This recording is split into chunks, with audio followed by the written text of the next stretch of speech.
Okay. Part 3. Part 2. Electric Boogaloo.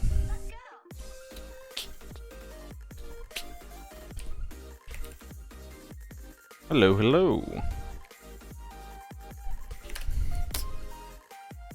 Okay.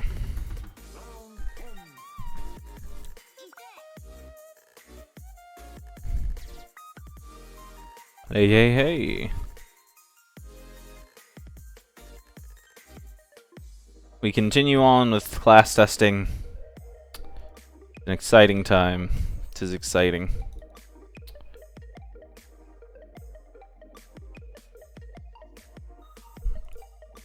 I mean, I finished the spreadsheet for Blazebinder, though. The Blazebinder spreadsheet's finished, so that's good. The Blazebinder spreadsheet's good. I am actually, you guys will probably be happy to know, I'm working on basically taking all of this information and putting it into a website. So all of this data collecting is not for nothing.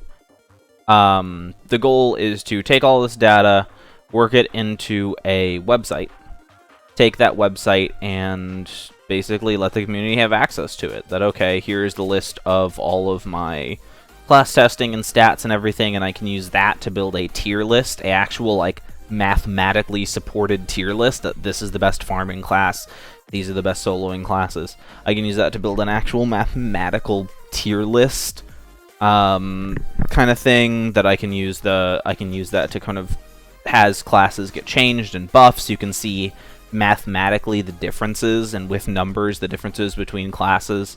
Like, oh, that whatever class before the server rewrite or after the server rewrite, or Paladin of old, like the classic Paladin and new Paladin, like you can actually see, like Glacial Berserker, when Glacial Berserker was buffed 3 times or whatever, you can actually see the difference between those by going through the past spreadsheets and stuff. Like, that's what I want to try and create. It's a big central place to put all of the information in one spot, and I'm using that, and the Blazebinder one's done, and I need to do a little bit more work on Oracle, and after Oracle, I'm not actually sure. What was my class guide after Oracle? It was Oracle, Blazebinder. What was next? Was it Glacial Berserker? Was Glacial Berserker third? Who was third? I don't remember. I don't remember who's third. Trying to remember who was my third. What was my third class guide? And it was Oracle, Blazebinder, and then I don't remember who was third. Scarlet? Was it Scarlet? Scarlet was newer, I thought. I thought Scarlet was newer. I mean, it gives me an excuse to use Scarlet. I like using Scarlet. It'll be slightly more exciting than using Arch Paladin. Because, oh man, we all know how much I love Arch Paladin. Really the joy of Arch Paladin that gives me strength. No, I didn't want Thief. It's fine. Hello, hello. Hello, Jamal. So I meant looking for luck. I don't know why that was so much work for me to find luck.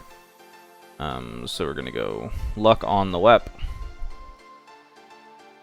And then we're gonna go, and that's gonna be it. Check Discord. Fine.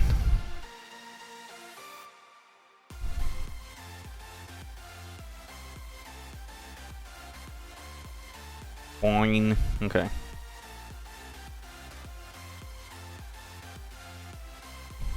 There.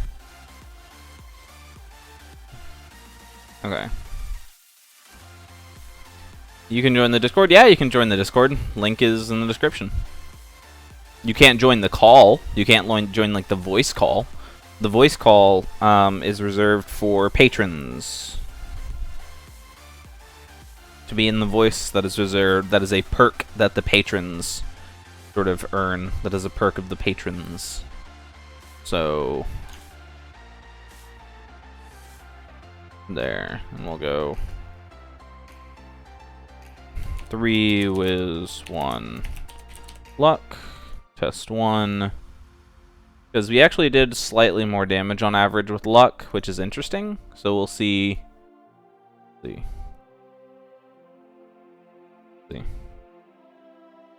Open up my clock. Hold on, I need to turn off Pokemon Duel. Actually, do I want to turn off Pokemon Duel? Do I have any boxes that are going to be opened relatively soon? Let's go check. Do I have any boxes that are going to open relatively soon? I think you get notifications on this account, though. I think this account gives me a notification.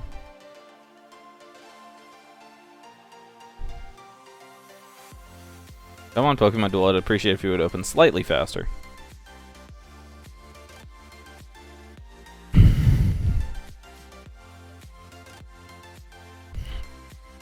My tea is very hot. Okay, so I've got an hour till my box opens in Duel. Okay, that's fine.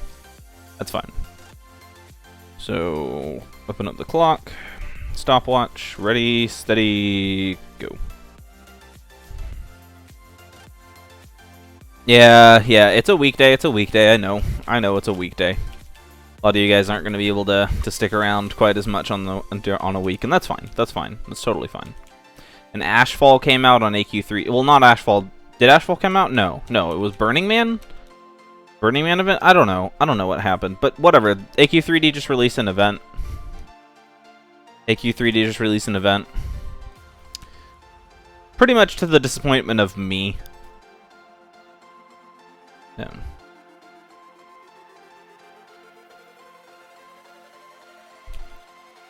Yeah, I haven't checked it yet either. Mostly because I don't particularly care about AQ3D. I mean, I care. I care in the way that, like, AQ3D's success, I want AQ3D to succeed. I don't want to see AQ3D to fail. AQ3D's success is, like, important to me, that I want to see an Artix Entertainment property succeed, because I don't want to see that $300,000 or whatever they collected just go to waste. But I also kind of feel like they're not doing AQ3D justice. But just pause. Where's my spreadsheet? There's my spreadsheet. Oracle 121.9. Okay.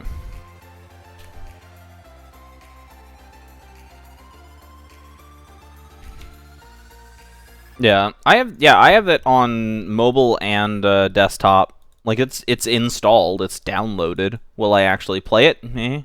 I'm level 10. I'm level 10. I've actually put like 30 hours into the game. Like I've actually put like 30 hours into the game. I don't just like get upset at the game for nothing. I played the game. Not a fan. I mean, there's not a lot of game to play. That's kind of the issue. There's not a lot of game to play. Like, oh, well, okay, what about leveling? Well, leveling is really, really painfully slow and extra boring because really the fastest way to level is just to go to the bone bridge and pull stuff. Well, okay, I mean, that doesn't sound like the worst thing ever. Yeah, except that leveling still, even at the bone bridge, the highest level zone, still takes like 5 hours a level beyond level like 7. Like, oh, well, that's pretty unfortunate. Yeah, it's not great. Okay, well, there's like level boost, yeah, but you have to pay real money for those? Oh, okay, so there's microtransactions? Yeah. Well, why is there microtransactions? Didn't they just have a Kickstarter to raise money for the game? Yeah, I know, but then why do they have microtransactions? Did they run out of money already? I sure hope not. Like, it's just really dumb. Like, they're putting their priorities in the wrong place on that game.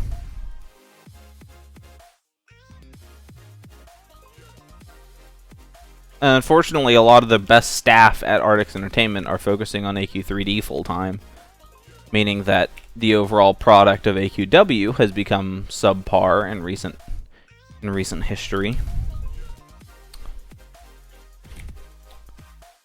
Is not perfect system. Is not perfect system.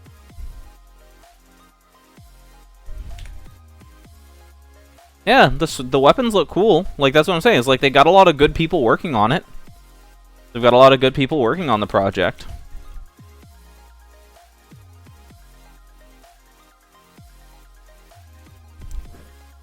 I'm gonna let my tea cool down a little bit.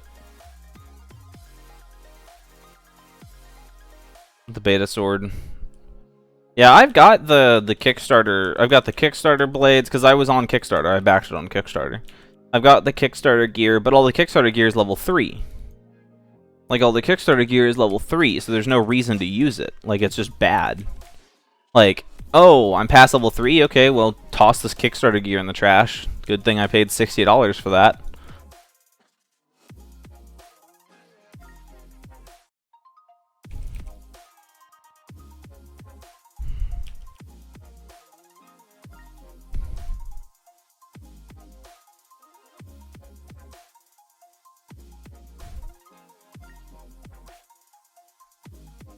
Man, okay, make sure I'm on low settings.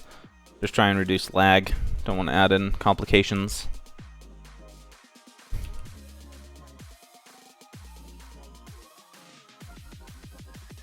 I have like 60,000 dragon gems or something stupid.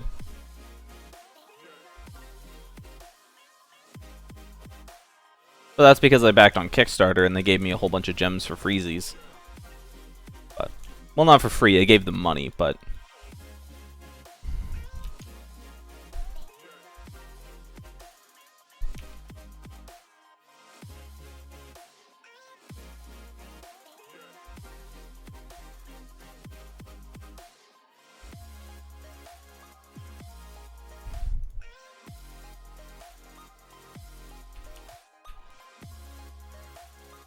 I don't want them to make classes. No, no, that is the wrong way to look at it. That is the wrong option. Don't make classes. That's the exact same issue that AQW is struggling with.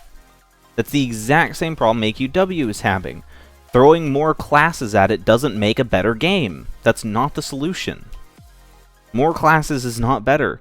Better classes are better. Make the classes in the game good. Make the classes in the game already good. That's what you want. The fact that there's literally one viable class in the entire game is not a good thing.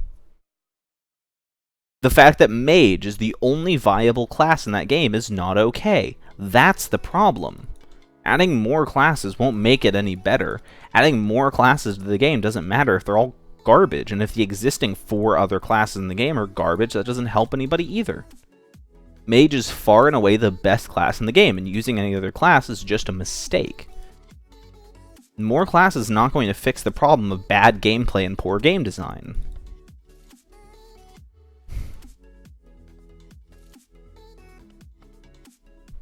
Heard every AQ account nearly got leaked? What? I haven't heard about that, and I don't know what you're talking about.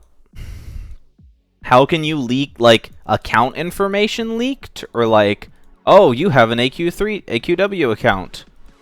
I'm not exactly sure what you mean by that.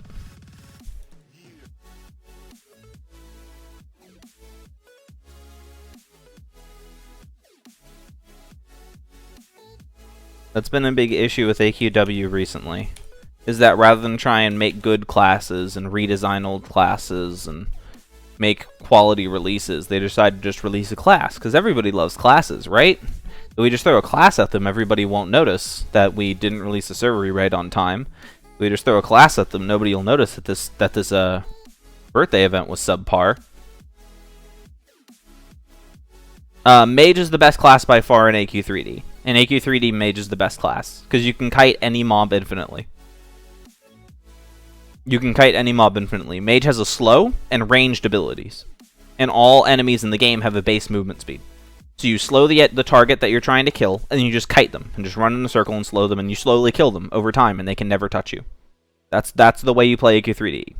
Is pull Mage out, slow the enemy, and just run in a circle and kill them slowly. You can kill literally anything in the game doing that. Using any other class is a waste of time, because Mage exists.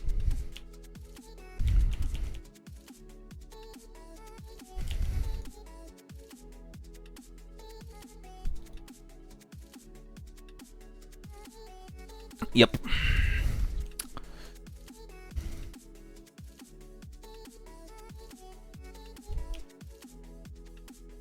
What's the best way to get gold in AQ3D? Just kill the bridge, kill things on the bridge.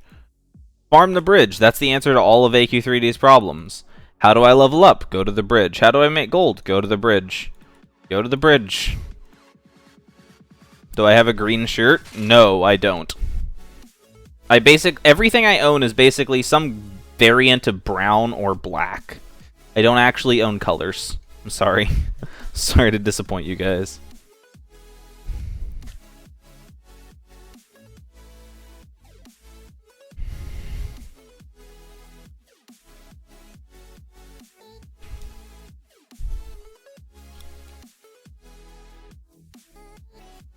Yeah.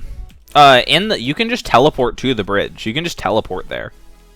In the travel thing, I forget exactly where it is in the menu, but in the menu, from the menu, you can click a button and it'll allow you to just teleport straight to the bridge no matter what level you are, and you can start grinding at the bridge for people you can start grinding at the bridge for levels with everybody else in the game.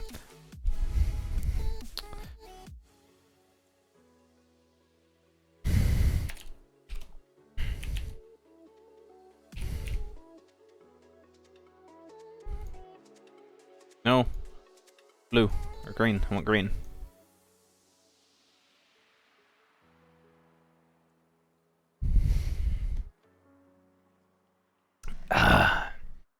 Okay, so we've gotten luck, whiz, mixture of luck and whiz, which seems to do pretty good, actually. It has some bad times. It has, like, one bad time.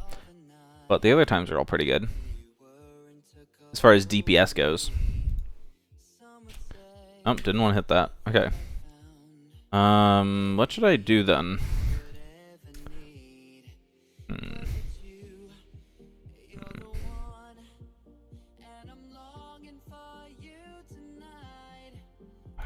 I'm gonna regret this. I'm going to regret this.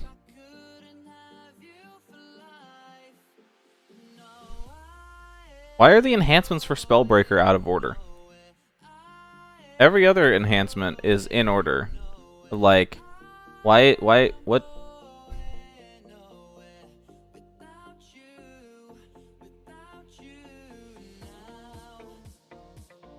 I don't understand. Ashfall is out and has good XP. But can you clear Ashfall? That's the question. Because my character is not powerful enough to clear Ashfall at level 10. My character at level 10 is not powerful enough. Well, my character at level 10 is not powerful to do anything if I'm not running Mage. If I'm running Mage, it's not a big deal. If I'm not running Mage, I can't do anything, basically. Like, if I'm not running Mage, I can't kill anything in that game. But as soon as I put on Mage, it's like, oh, I can kite you to death. It'll be slow. It'll be slow, but I can kill you. Daniel. What? You should have come with us to Ashfall. We've already found all the secrets. But I don't care. On the upside, there's plenty of people to leech to level up. I don't like playing Mage. You don't have to play Mage. Yes, you do. Everyone does enough damage where they take aggro, so you don't have to play Mage. Yeah, for today, the day that the event came out. What about tomorrow, when nobody's playing? Tomorrow, when people have gotten the item that does 200 damage, and they will definitely outdamage you then. Yeah, Warrior is good for farming, because Warrior has AoE damage. When you're just farming with people, like when you're farming on Bone Bridge, you use Warrior, because that's where you can get AoE damage. Mage is what you use if you're playing by yourself and actually just like playing the game normally. You have to use Mage, basically. Especially if you're under-leveled or under-geared. He's not wrong.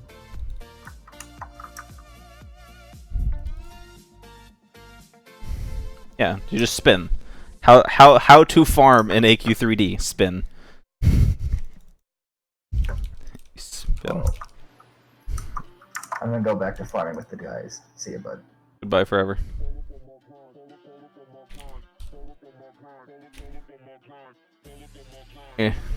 Spellbreaker. Darkblood Storm King good for farming? Darkblood Storm King's a pretty good all-rounder. Darkblood Storm King's a pretty good all-rounder. It's not awful.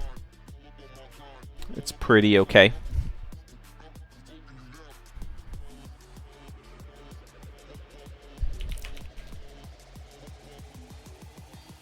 It's not the best farming class ever, but it is a pretty good farmer. It is a pretty good farmer.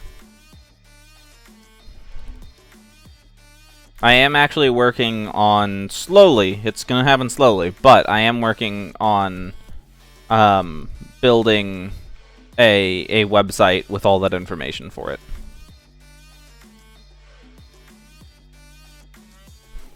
So, if anybody has questions or anything on like, oh, can you do this? And what about this and that? No, so, nope, go to the website.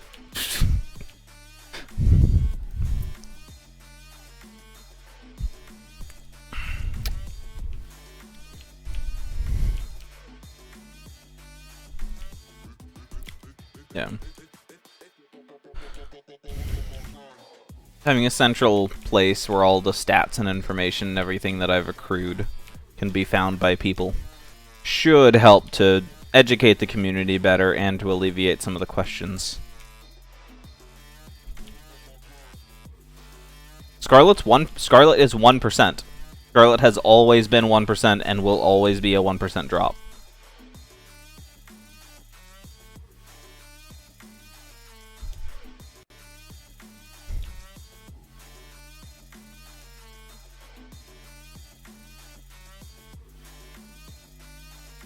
How long will I be streaming for? Probably a little bit. Because I'm doing class testing. I'm trying to accrue, get numbers together. I'm almost done with Oracle, and then we'll move on to Scarlet. Almost done with Oracle, and then we'll move on to Scarlet. And, yeah. Am I going for Void High Lord? No. Not really. I may get it eventually. But it's not top of my priority list. It's just a lot of it's just a lot of time.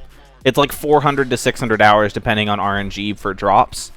It's like 400, and if you glitch or not, kind of thing. It's like 400 to 600 hours for Void High Lord from start to finish. From start to finish, it's like 400 to 600 hours.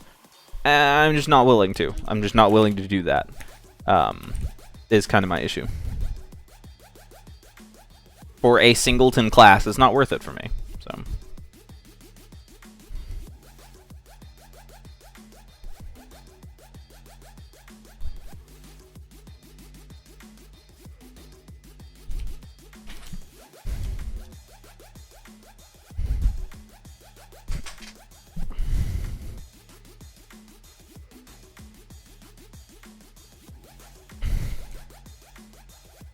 It's really brutal to try and get that class. And I would rather spend my time doing other stuff, like this. I actually enjoy doing this. It can be kind of mind-numbing at times, but it gives me something to do in the game. And something to do that I feel is meaningful. I'm not just like, oh, I can go get my Juggernaut items.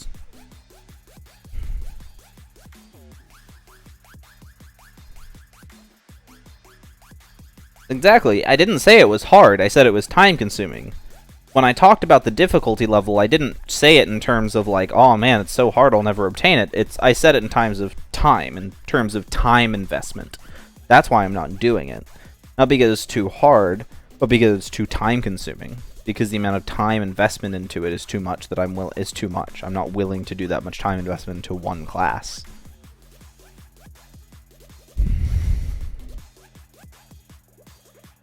It takes 2 million each turn in, by the way. It's 2 million for the chocolate coin or whatever it is. It used to be 3.5 for Le Chocolat, but they nerfed that. Which, I mean, gold is not really an issue. Like, gold's not hard to get. You go to Extinction, you kill the snow challenge, and it's not a big deal. Yeah, snow's not a big deal.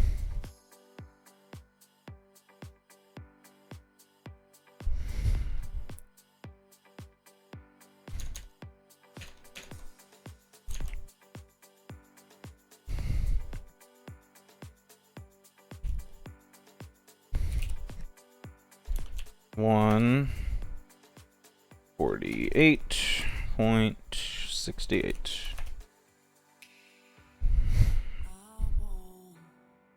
And 3.7 for an item? What item?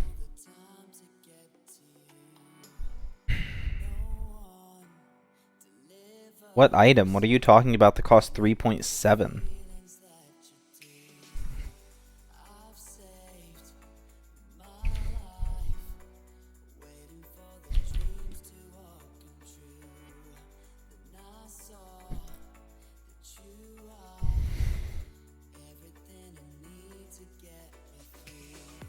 It should just be 2 million for the chocolate coin. Like, you shouldn't need more than that. Now I have an invisible beard.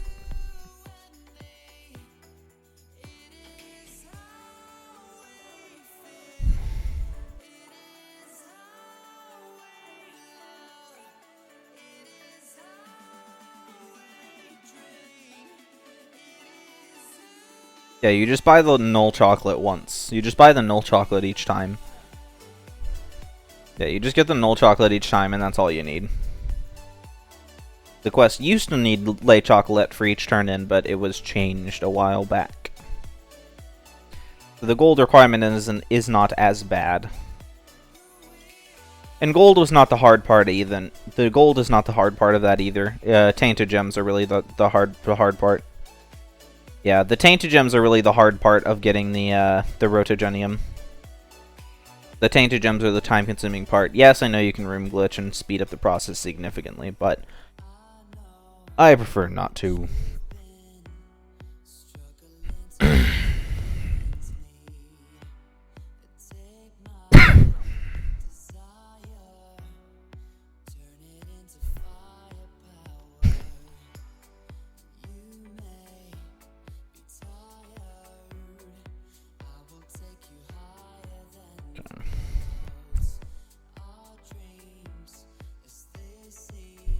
Gonna be real happy when I'm finished with this kill.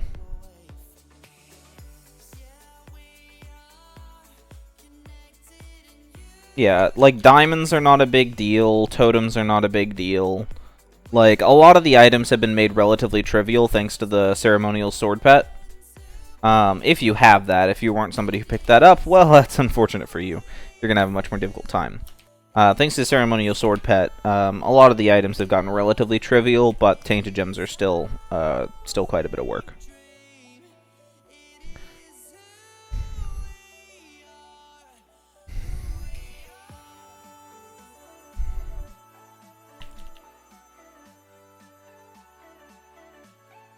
Good day so far? Yeah, I've been working on spreadsheets for a bit. I finished the Blazebinder spreadsheet.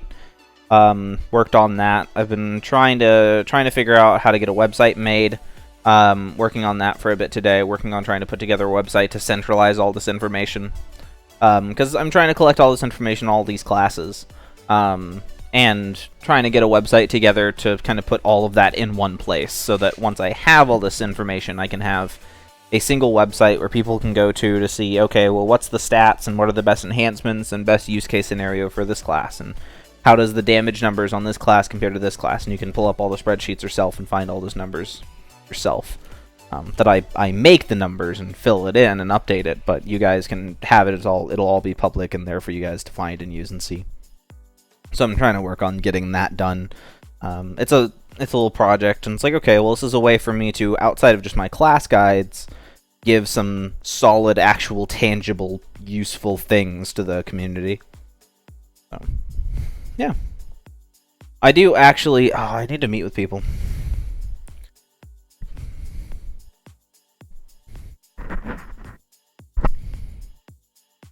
Yeah, I mean, honestly, the reason that we have Paladin Recruit as a requirement to get into Paladin Pride is because of that. If you're not willing to spend... It's not even that bad of a drop. It's like a 5% drop, 10% drop. It's not that bad of a drop. It's not like a 1% drop or anything stupid. If you're not willing to wait the, like, 3 minutes, if you're not willing to take the time to farm for one little silly item to get for Paladin Pride, maybe you're not the kind of person we want in the guild. Like, yeah, like, that's why we have the Paladin Recruit armor as a requirement. That if you're not willing to spend that little bit of time to go try and get the armor, maybe you're not the kind of person that we want in the guild. It's not a big requirement. I'm not asking you to get Blinding Light of Destiny or anything, but it's a little bit of a requirement just to sort of test your loyalty, so to speak. Kind of prove that people want to be in the guild. They are not just here for the name.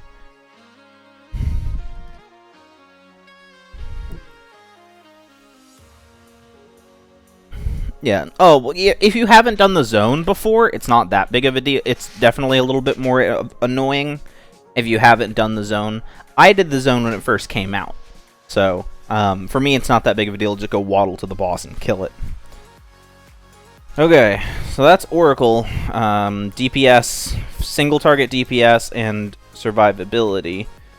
And this is not a true representation of Oracle's survivability, as Oracle is a dodge class. A large amount of Oracle's survivability does come from dodge.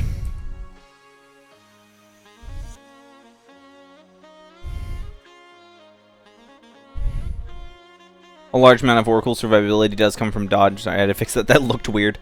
And so it's not a true representation of Oracle's survivability. It's actually way more durable than this. Oracle's actually even tankier than this leads you to believe. Because Oracle's a dodge class and does dodge a lot of its damage, so Oracle's actually even tankier than this. Like, Oracle survived 3 minutes against Ultra Blood Titan. Like, Oracle could kill Ultra Blood Titan with a little bit of luck. You'd have to be a little bit lucky, you need to be paying attention, and it's going to be a very slow process, but Oracle could do it with enough luck. Oracle is tanky enough. You honestly could. You just need a little bit of luck to it, but you totally could do it.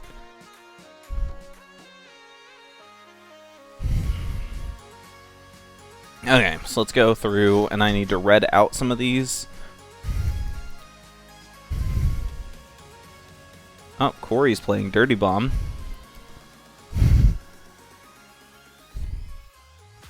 There, high, low, low, and high.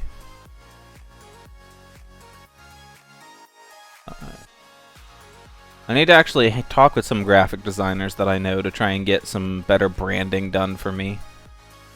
Because I've got my logo, and I've got my new logo, and that's sweet. But I need, like, banners and stuff. I need to get some stuff made for the website.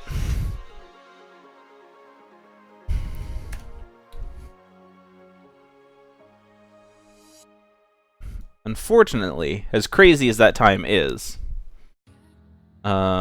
yes, Oracle is definitely a better soloing class than a support. Oracle is definitely a better soloing class than a support. Oh, my green screen's being weird. Sorry guys if the green screen acts up today. I need to remount it. I've got it like using like double-sided tape and some Velcro attached to the wall behind me to keep it even. And the green screen's been having a little bit of issues. Some of the stuff's coming off.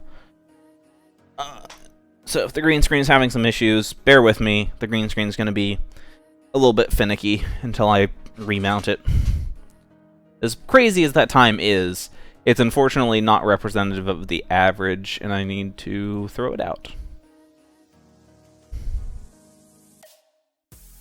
Yeah, if you guys know any like good graphic designers who can do some kind of stuff for me, that'd be great. It'd be cool. I've got a few people who I know I can kind of talk to and I can work with, but having more options is never a bad thing.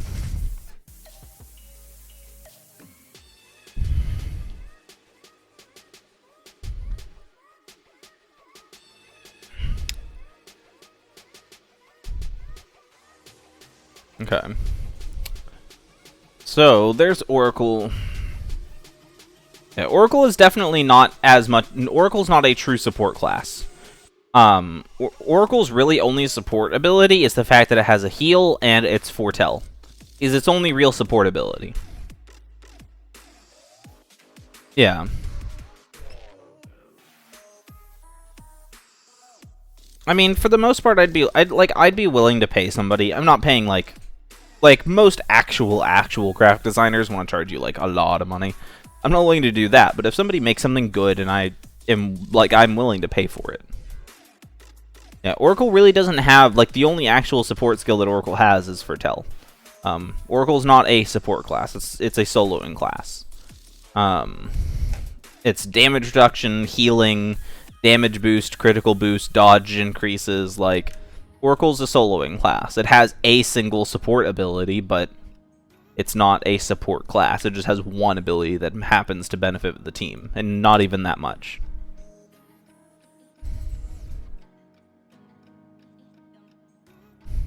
Yeah, yeah.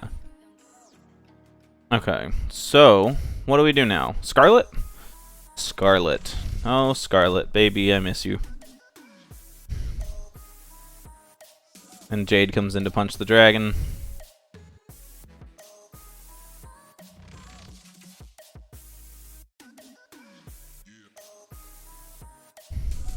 Yeah. Yeah, feel free to send me his Twitter. You can send it on Discord. You can do that on Discord. Feel free to send me that on Discord.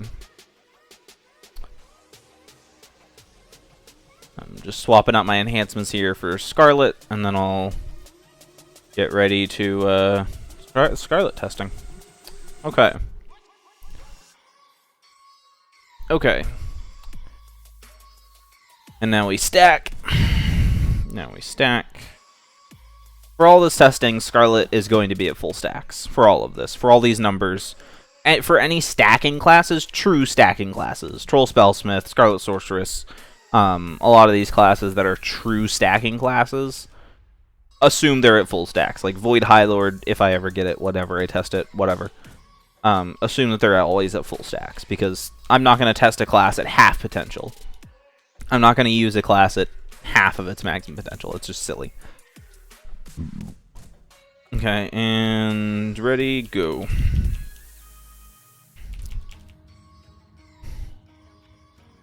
Oh, I waited too long. The decay fell off. That's unfortunate.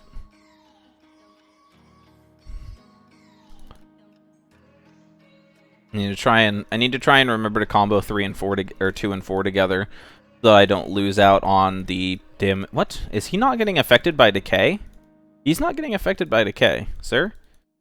Sir, I'm gonna have to ask you to get affected by decay.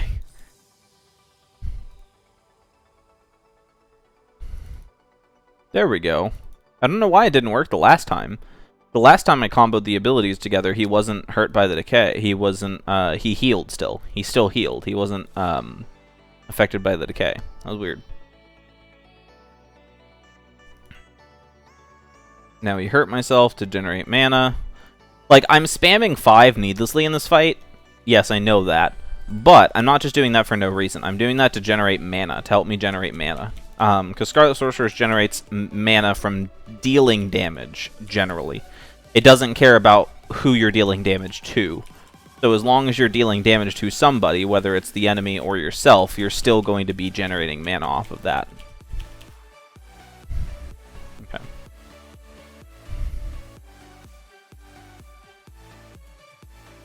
No. I use stable weapon all the time for consistent results. Using unstable is just going to screw with the numbers. Using unstable is just going to screw with the numbers. Unfortunately. Like, yes, I could use unstable to show you this is the kind of result you get with unstable. This is what I'll get with stable. But by nature, unstable is random. Unstable will give me varied and unreliable numbers. That if I wanted to test unstable, I would need to use far more. I would need to do many more tests in order to get an actual reliable average for unstable weapons. And it's not that I'm not willing to do that, but I'm not willing to do that. So that's kind of the thing, is that yes, I could, but okay.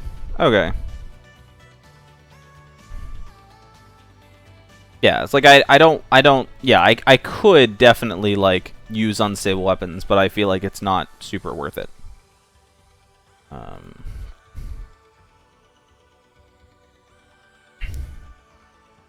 Kill Red Dragon.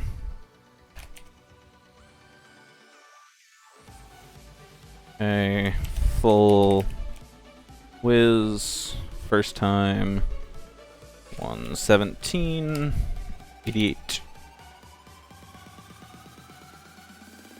Yeah.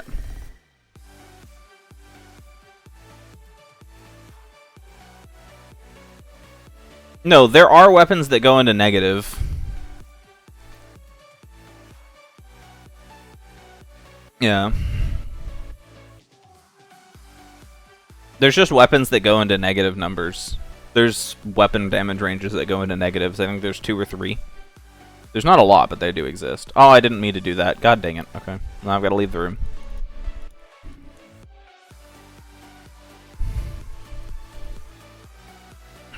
Because Because there are weapons that go into the negatives. Like, that's a thing. Artix Entertainment made weapons that hurt yourself. If you get a bad roll on those really unstable weapons, you hurt yourself.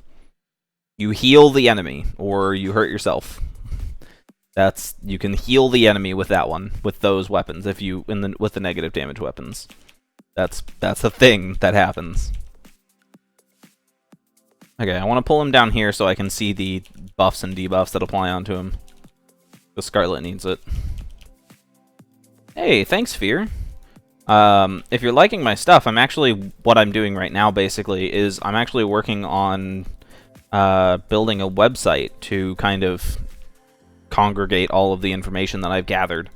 So all the stats and numbers that I get from doing my class testing and guides and stuff. Trying to work on a website to centralize all of that, put it all into one place, and organize it better. I'm redoing some of the testing on some of my older classes, some of the older class guides that I did from a few months ago. I'm retesting because I feel like the numbers and results that I got then are not 100% accurate anymore, or my testing methodology wasn't very good. So I'm retesting some of them.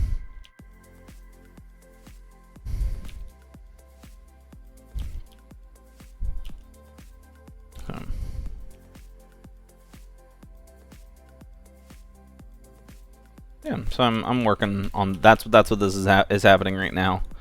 Retesting some older classes so I can get better numbers for them. And there we go. Okay, test 2, 121.14.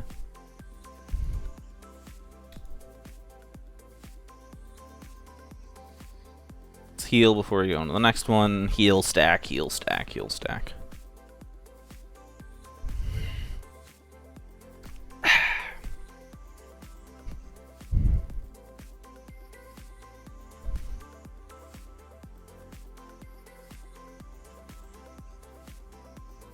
Yeah, I've been working on trying to get this. Hey, what's up? What's up, guys? What's up?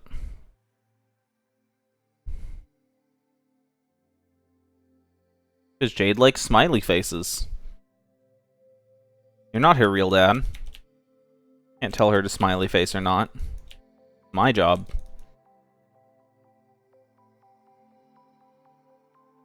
Come on. Yo, Dargan, I'm gonna need you to... There you go. Come down here. Thank you. No, I don't take any friend request. I don't take any friend request, actually.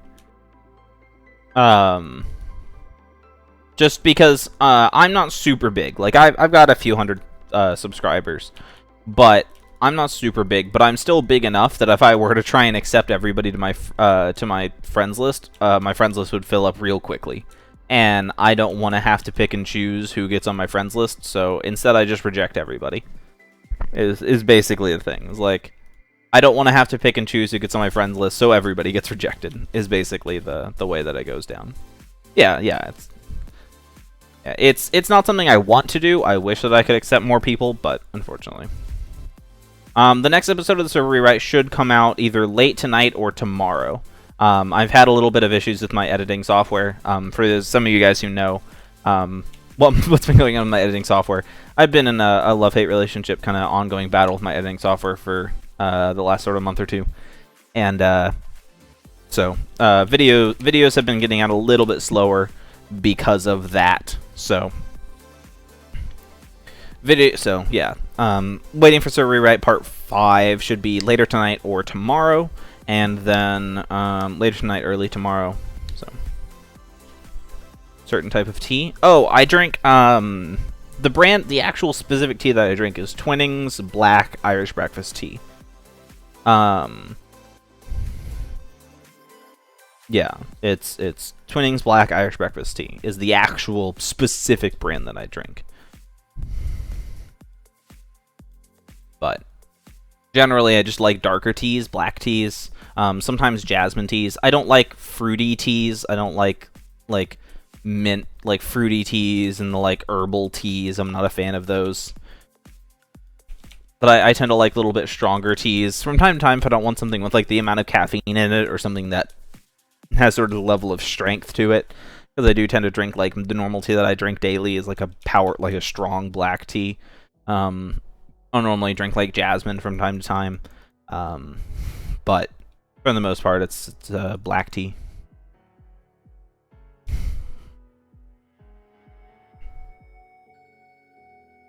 Only like Arizona and Lipton. Those aren't real tea, though. That's iced tea. Iced tea is very different from hot teas. Those are very, very different things. Iced teas and black teas are 100% different things.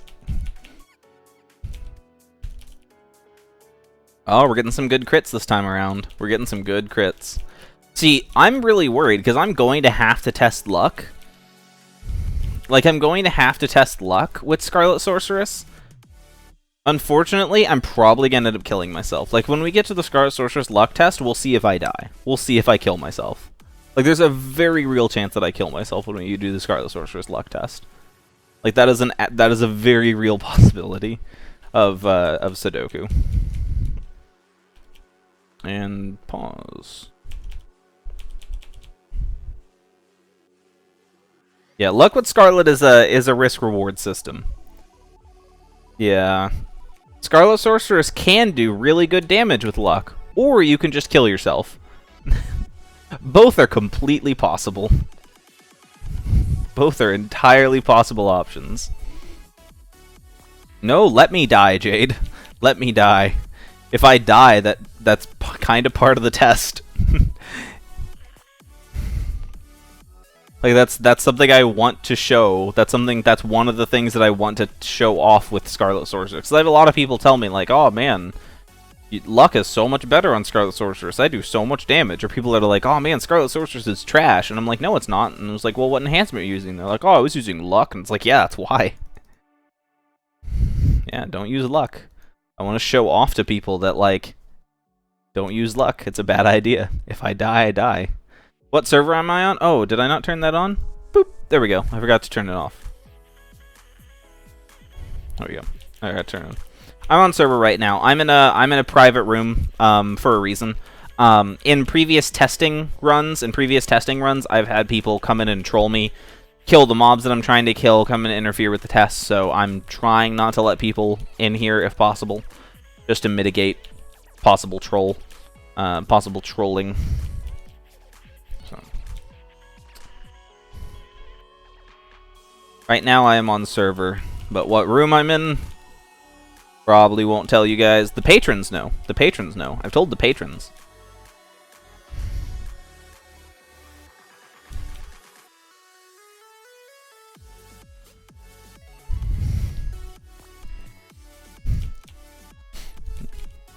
Oh no, Jade, why? Why would you do that? Oh no. Somebody needs to go check how many people actually go there. Okay.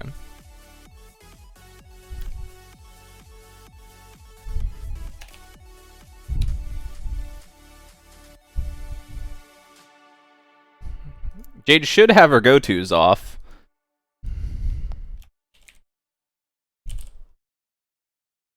Oh, now we get to test full luck. Now we get to see if I die.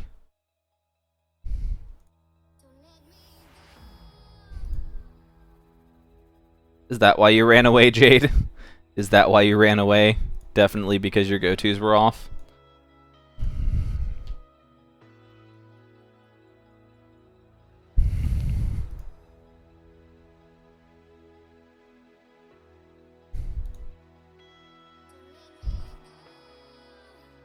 Okay, I really should just make 3 different sets with, like, of guessing, like, it should make just different sets with different enhancement loadouts on them, but whatever. Yeah, you've got a chance of guessing what room I'm in. There is a chance. Oh, now I get to use luck and run the very real risk of dying. Now I get to run luck and run the very real risk of dying. Oh, I didn't mean to punch you, Mr. Dragon. No, I'm sorry. I didn't mean to hit you yet. I fat-fingered. I didn't mean it. Eh. Okay. Sorry, Mr. Dragon. Patrons. Patrons on Patreon. Part of the perk of being a patron on Patreon is that you get to be kind of more involved in my content. You get to come into the stream room on Discord. I have a Discord. You get to come into the stream room here. You get to be a little bit more involved in the making of the content and sort of get to see a little bit more behind the scenes. That's a perk of being a patron. So yeah, if you donate on Patreon, you can get in.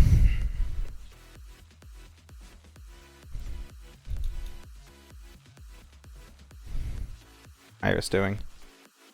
We done Ashfall? Nope.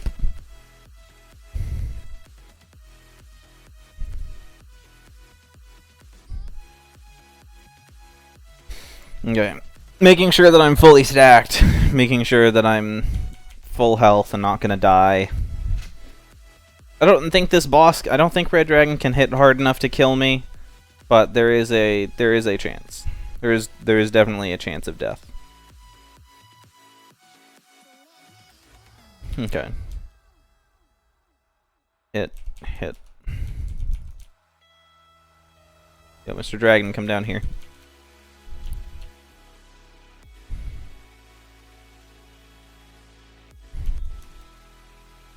I mean, I'm actually critting less on full luck.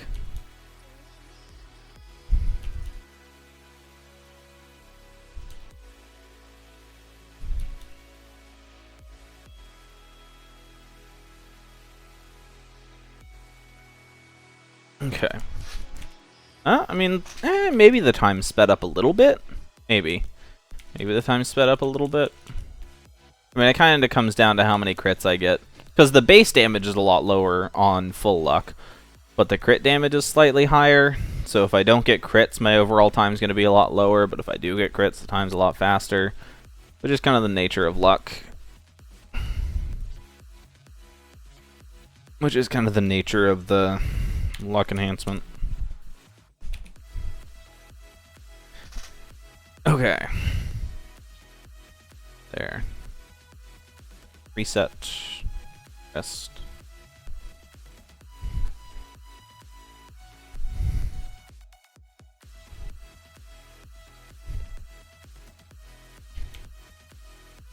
If you didn't say, I wouldn't bait more people.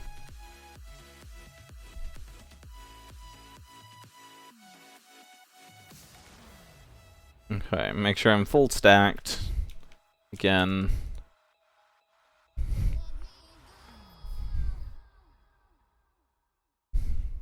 Yeah, you've got to have access to the patron channel to be able to see the room.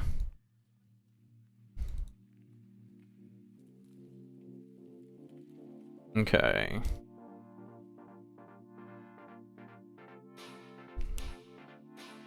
And go time. Come here, Mr. Dragon. Let's make friends. Yeah.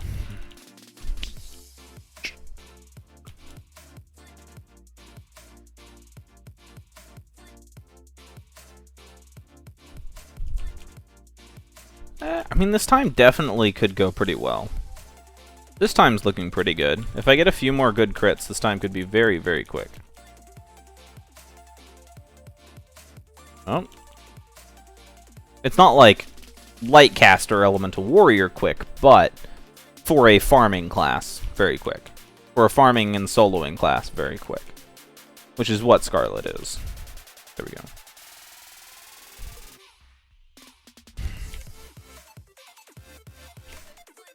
Yeah, because Scarlet is a farming and soloing class. That is not a DPS class. That's not a strength.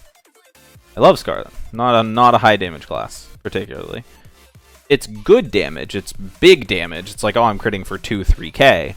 But it's not fast. It's not like 5k crits, 7k crits, 8k crits. It's medium crits on a relatively low cooldown. Not like meaty crits. Unfortunately. Nothing crazy.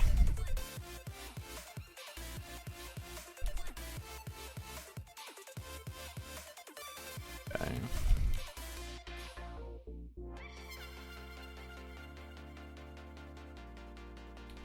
Reset my stacks, make sure that I'm stacked back up.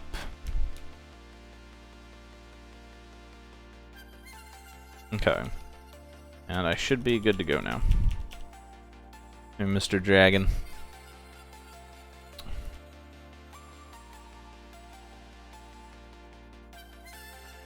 No crits yet. Well, the only crits I've had have been on my auto attacks.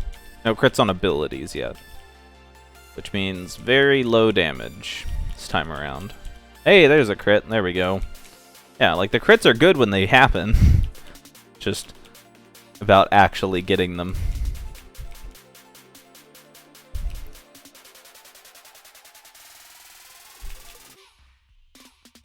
The base damage on these abilities is definitely a lot lower on full luck, which is expected. Like the base damage on these abilities on full wizard is like 1100, and then crits up to 3k.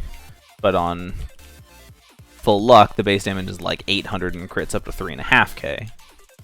So bigger range there.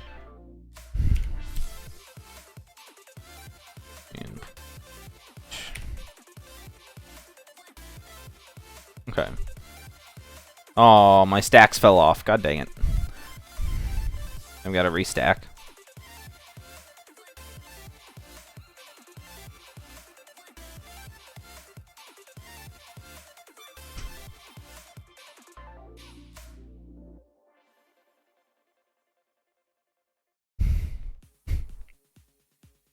Why punch me? Why punch me, Jade? Oh, what's happening? What's happening? That you guys shouldn't see that Discord. So.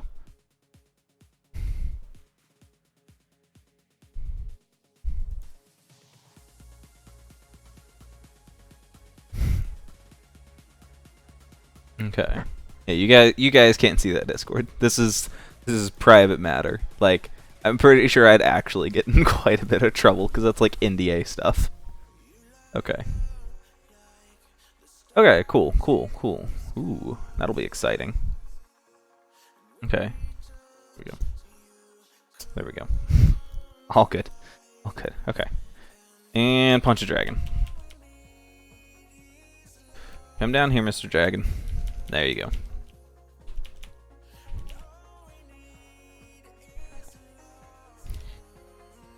Why punch me, Jade? Why punch me? I don't need to be punched.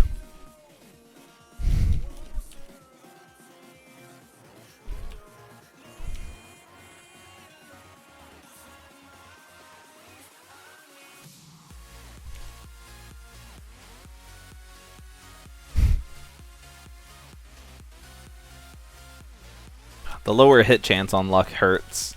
The luck enhancement has a lower hit chance than full wizard does, and that I feel that. That's coming into play here.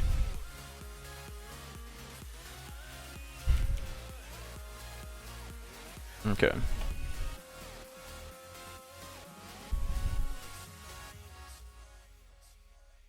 Okay, 54.69.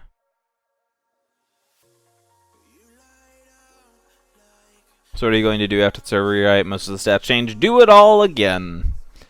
Do it all again. One of the big reasons why I am doing this before the server rewrite is, you may say it's going to be a waste of time. But it's because it's so that we can have numbers to compare to before and after the server rewrite. Because right now we don't have a lot of numbers. There's not a lot of numbers we have before the server rewrite even. That a handful of people, me, Mole, Jade, a handful of people work to try and figure out what numbers exist, the kind of numbers that are in the game, the damage formulas, the way the game works. A handful of us try and figure these numbers out, and we'll, I'm sure, try and figure out the numbers post-server rewrite. But those numbers post-server rewrite and pre-server rewrite really won't mean anything without anything to compare them to. And if we can have numbers that I have before the server rewrite and after the server rewrite, we can have something to compare to that. How much damage are we missing? What is the actual change to this enhancement? Well, how much damage are we losing? How much damage are we gaining? Are we getting a better haste? Like, being able to actually have something to compare to after the server rewrite, so we have something some numbers to compare and say, okay, well, this changed, this is how this improved or got worse or got better. That is what I'm looking for. That being able to have these numbers now is cool, but it also gives us an archive to look back on after the server rewrite. So once we do post-server rewrite testing, we have something to compare to, so that we're not just running in there blind.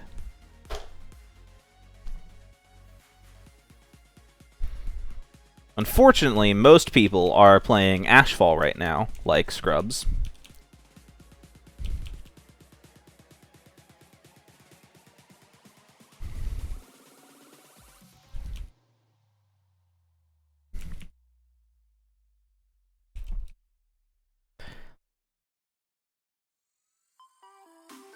I'm going to be really interested to see how this Friday's release turns out.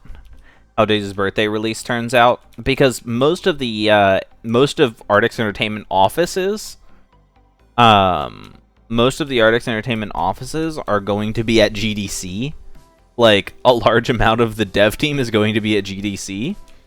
So, if anything goes wrong with Dage's birthday... what happens? Like... Dage isn't even going to be in the office for his own birthday event. Like, Dage isn't even going to be in the office for his own birthday event.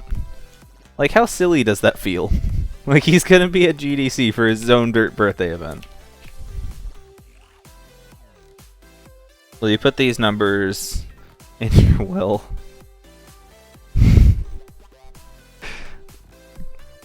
I mean, hopefully the server rewrite comes out before I die. We can hope. We can pray. 3 whiz, 1 luck.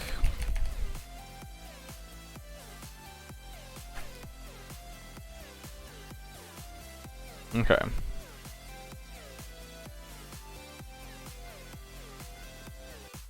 They're starting it early on Thursday?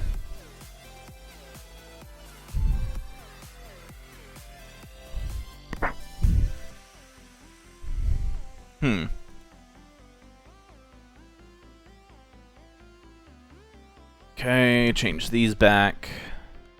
We leave just the weapon. We leave just the weapon as luck, because just the weapon as luck increases our luck by a pretty substantial amount.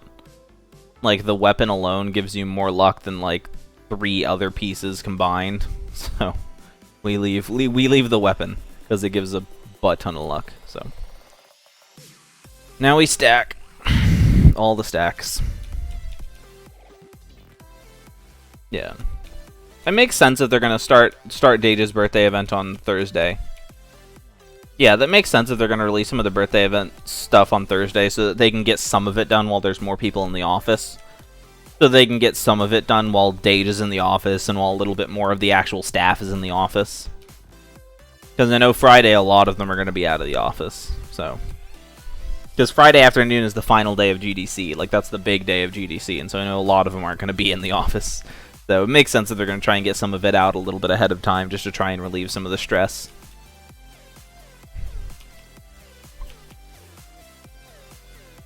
Okay.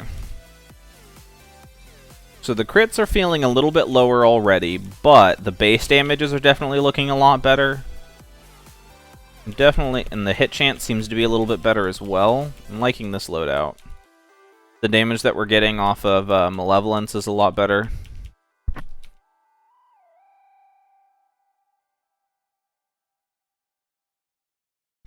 Because Malevolence is guaranteed damage. Malevolence is guaranteed damage, and that's why I like that ability, is it's undodgeable, it's unmissable. So I don't have to worry so much about, like, having to deal with crits or misses or dodge stuff. Yeah, that time was real good. That time was real good. So, come on. Click the field. Yo. There we go. It wouldn't let me actually select the field. You guys can't see it because my little thing is in the way. But, okay.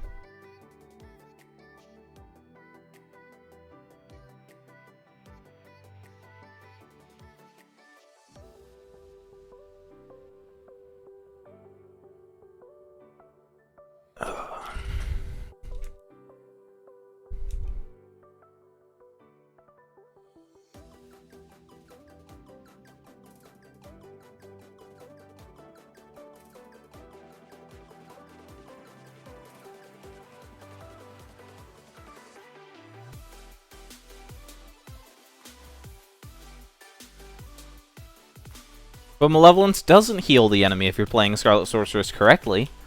That's the whole point of it. I don't have Chunin.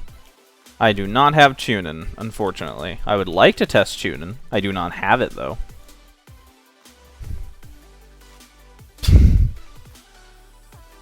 See, did you leave AQ3D for me, or because you were tired of AQ3D? Tell the truth. Okay.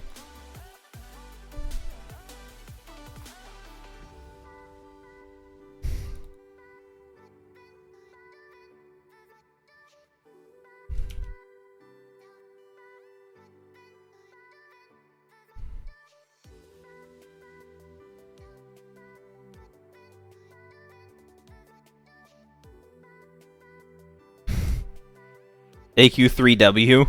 Oh man, you've played that new AQ3W? I want into that. I want to play this new AQ3W. What's that? Seems exciting.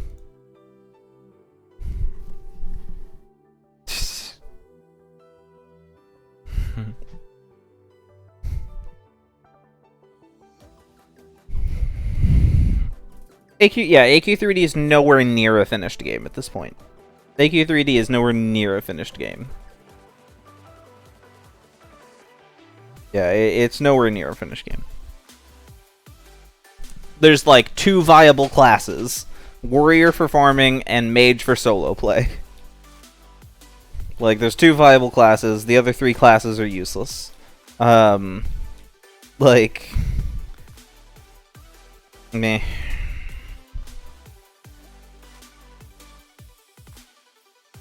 I don't know. I want actual quality gameplay, and that doesn't exist in AQ3D. No, because Mage can kite everything infinitely. Because Mage just pulls the mob, slows it, and then runs around kiting forever. Mage literally can never get hit in a fight if you do it correctly. If you play Mage correctly, you literally can never get hit. You aggro the mob, and then you run in a circle, kiting it forever, and it can never touch you.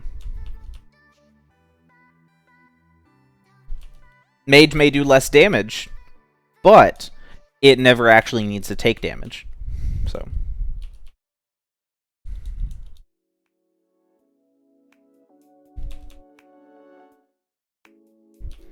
But a hunt isn't gameplay, though. A hunt won't improve gameplay. Don't fall into the trap, Kyrus. Don't fall into the trap.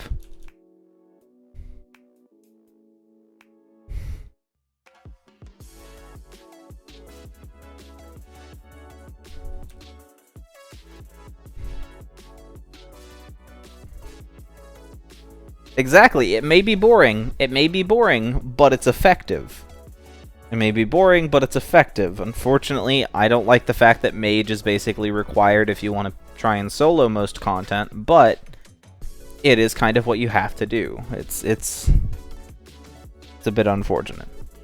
I'm also extra salty because I backed on Kickstarter, meaning that I have Alpha Pirate and some other stuff, but I can't use any of that gear. I can't use any of that gear that I got from the Kickstarter because it's all too low level. All that gear is like level 3. All that gear is like level 3, so I can't use any of it.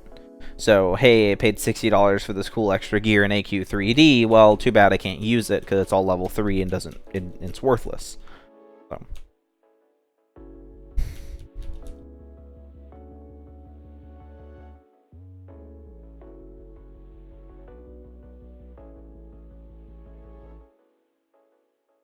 They should do monthly releases for AQ3D. Do monthly releases. If you make releases any farther apart than that, it causes a problem. If you make releases any farther apart than that, it causes a problem where people lose interest. I mean, look at WoW. Look at WoW. You can't have releases more than a month apart. WoW puts out expansions every year and a half, but they release a new raid tier every 3 months. They release a new raid tier every 3 months, and a raid tier is a massive, massive amount of content. The kind of content on the scale that AQ3D could never create. So creating content sort of every month is what you kind of have to do on a timescale to keep people entertained, to keep people coming back. If you make people wait more than that, people will lose interest, people will forget about the game.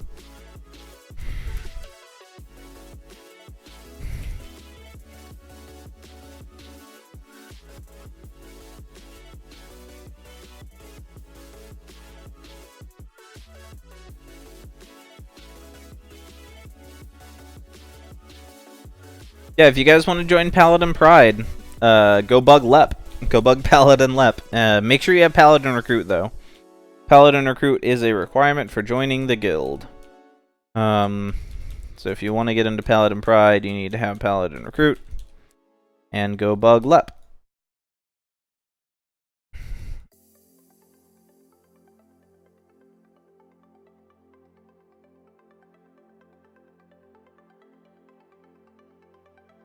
I don't want them to try and do weekly stuff. Like, what do you want to add in a weekly shop? Like, oh, hey, here's 2 new swords? Like, that's not a bad thing. But I would rather them save up the content that they build up over a few weeks to give one big dump of content once a month, where they actually give us good, solid, polished releases. That's what I want. I don't want smaller drips of stuff throughout a month. I want a big piece of content every month that actually holds my attention for more than 5 minutes.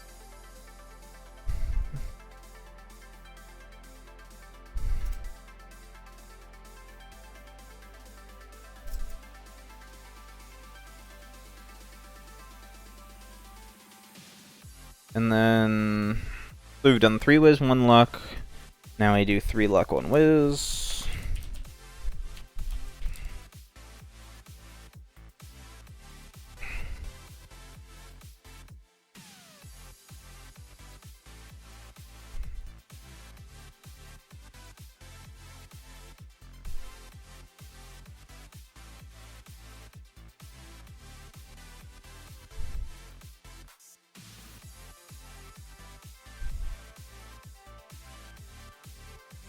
Hey, D11.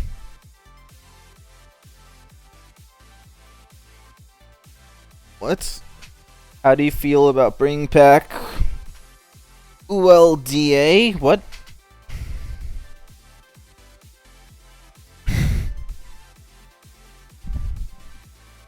I don't know what that is. I don't know what these words mean.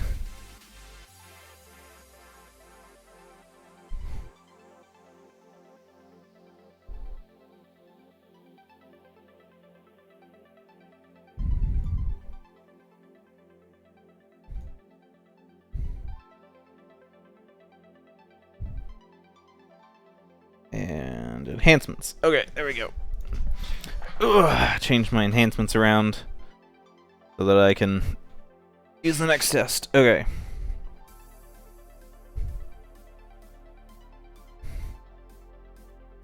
Ultimate item of donated awesomeness. I don't like them bringing back those weird special event things. Like, they're cool and they get publicity, but a lot of the time they just end up people looking back at it like, oh, that was a cool time, when nobody was actually happy about it. Like, people tend to look at those events with nostalgia goggles a lot. Most people weren't actually too excited. Like, a lot of people were, like, mostly just pissed off about those.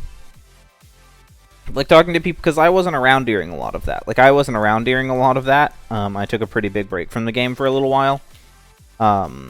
And I see a lot of people talk about those events like that, and they don't talk about it fondly.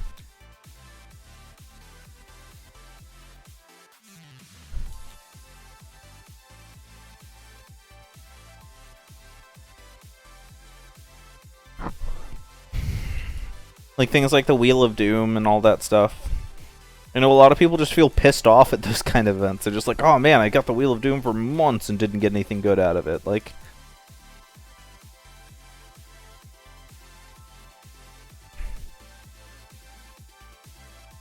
oh yeah, you could get rare items. You could have gotten some navels. But you didn't.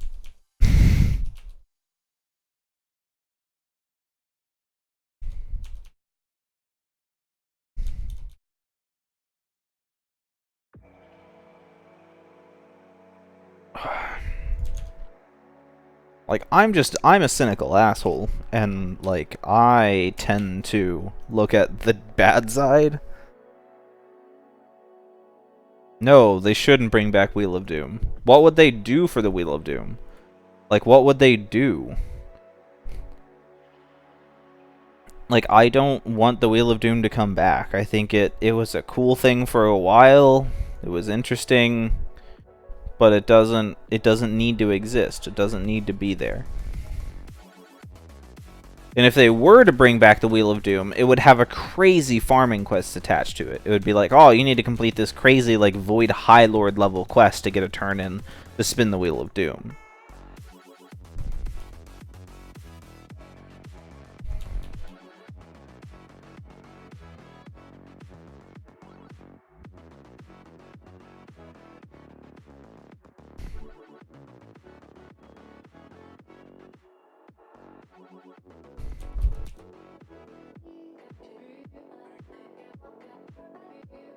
Paladin Pride. Paladin Pride is the is a AQW guild. I'm in it. A lot of people are in it. A lot of people are in it. Paladin Pride has actually grown so large that it has outgrown 2 different guilds. Paladin Pride has outgrown 2 guilds. Yeah. Paladin Pride has staff, ex-staff, me, a bunch of other, like, people in the community in it. It's a big guild. Lots of people. Pretty okay community. Pretty okay people in it.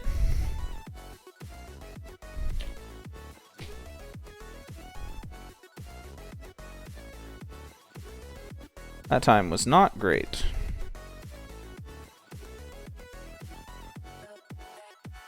Yeah, Paladin Pride is probably the biggest AQW guild. It's probably the biggest AQW guild. How do I join? There's a link in the description to their Discord. Farm, go get Paladin Recruit. The Paladin Recruit armor is sort of your entry fee, basically. To get into Paladin Pride, you need to have Paladin Recruit. And that's kind of your barrier to entry, just sort of your proof of I'm willing to kind of do something for the guild. Just to prevent sort of literally anybody from joining, we have some barrier to entry. So get Paladin Recruit, go to the Discord, and either Kairos or I think Surix now or Lep, one of the officers, one of the recruiters can add you to one of the guilds. One of those guys can add you to the guild, and you can join. You'll have access to the Discord. There's like occasionally like group events and little fun stuff.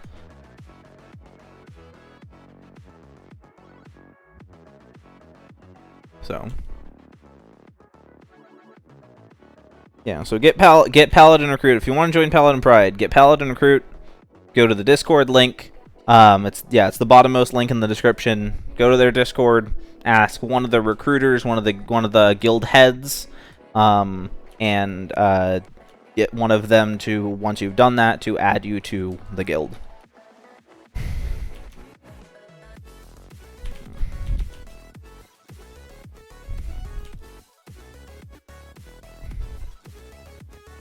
Delete that armor.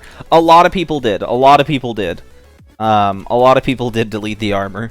It wasn't AC tagged, and it was just okay. But it's kind of a guild uniform. It's kind of the guild uniform.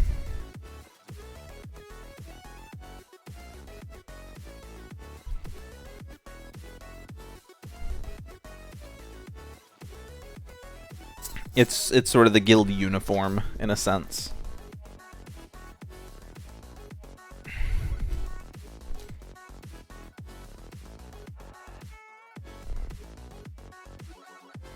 Yeah.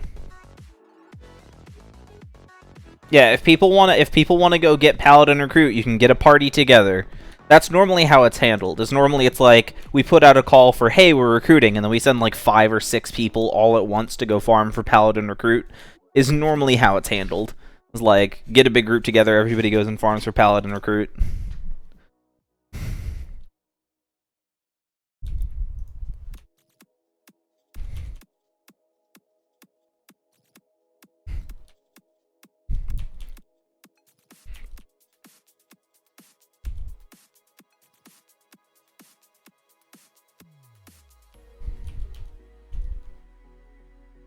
Yeah.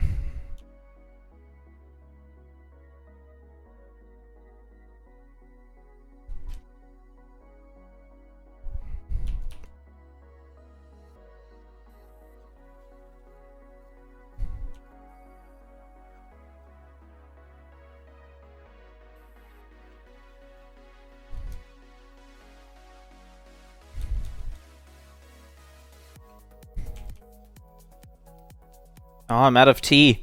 I'm out of tea. Oh no. Oh no. Oh yeah.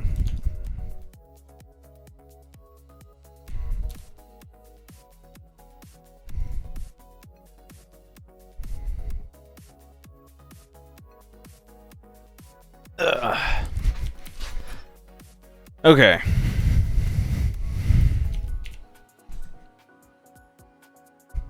Just talk like that all stream? No. No. Oh yeah, Dage's birthday. See, that's the thing. I warned Dage about it. I was like, hey, you're adding all these animated items into the game. Maybe you don't add all these animated items into the game. Like, oh, it'll be fine after server rewrite. It's like, dude. Okay. You want lag? This is how you get lag.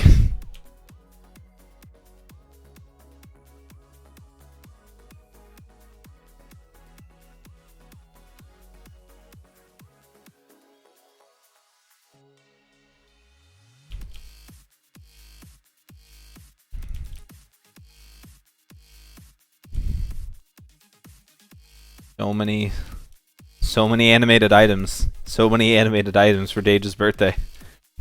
The lag is going to be so real.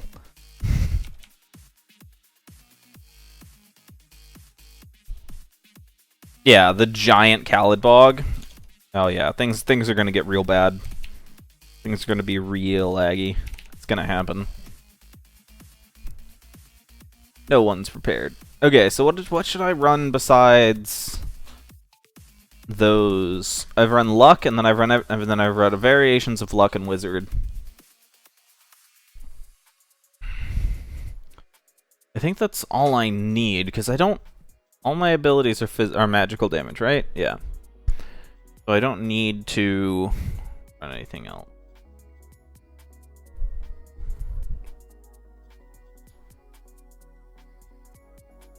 I don't need to do any other tests as far as DPS goes. I think that's fine. And then we boopity bops, and then we make another one for farming. So clear, right, fortress.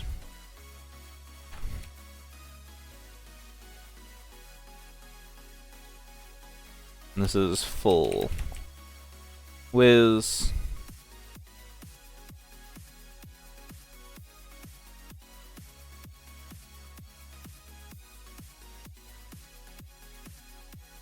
Okay.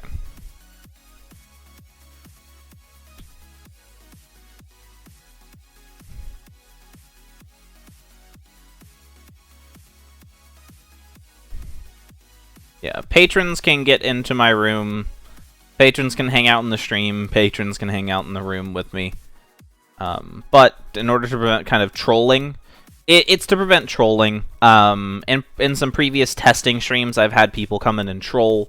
Whether it's to they kill the mobs I'm killing, they mess up the test, they just come in and kind of screw with things.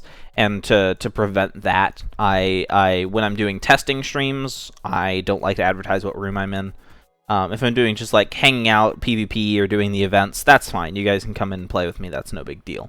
But for this kind of stream, for the testing streams, I don't want people coming in and messing with the numbers that I'm getting. And it happens from time to time, so I just try not to let anybody in, just any random person in, to prevent that. Yeah. Yeah, it's just a precaution. It's just a precaution.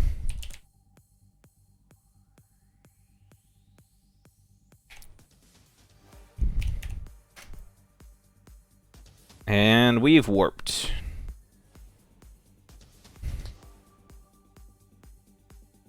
Okay. Patrons only.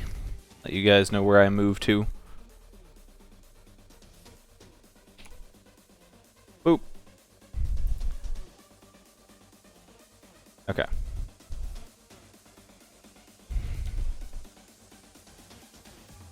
Ooh, open my box and Pokemon. Let's see what we get. Do you guys want to see what I get? I'm going for a third Reuniclus. That's my hope. I'm hoping for a third Reuniclus. Butterfree and some ingots. Okay, well that was unexciting. No third Reuniclus today. Okay.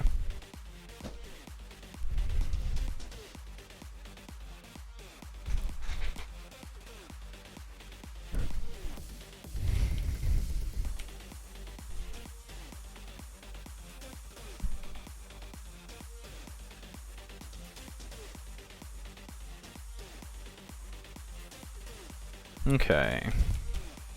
Stack up to full, and then we'll stack up to full, and then I'll start. Can't see the boss in Doom Pally? What? That should not be the case.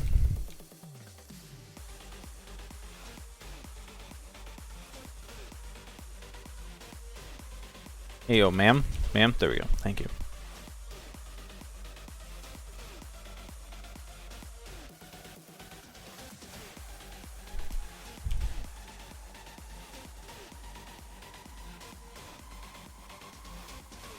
Come on, sir. There you go.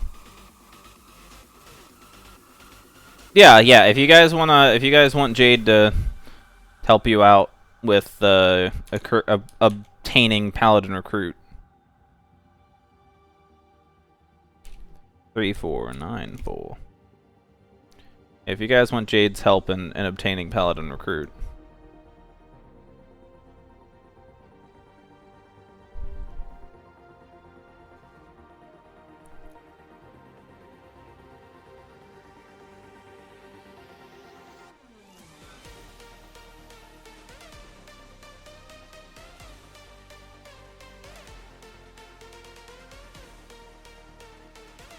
Okay. D11, are you here? Are you here still? You hanging out? Can't read minds? Why not? Why not, Jade? Whose fault is that? I think the solution is just to get good. Okay, if you want to hang out after the stream for a minute, I actually have a bit of a business proposition for you. Yeah, because I need some art made, and quite a bit of it, and I don't want to, and like, I'm sure you'd be willing to do some stuff pro bono, but got a little bit of a bigger project, and yeah. What enhancements should you use on Scarlet Sorceress? I can actually answer that question here in a minute. I can actually answer that question for you here in a minute. That's what I'm doing actively right now. That is what's being figured out actively right now. Is what enhancements to run on this. That was a really bad time. That was a really bad time.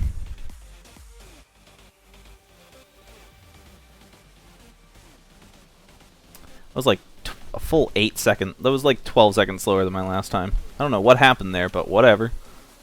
Fine. Yeah, the answer is Wizard. The short answer is Wizard. The long answer is you'll have numbers to back up my statement soon. Short answer, Wizard. Long answer, watch the stream.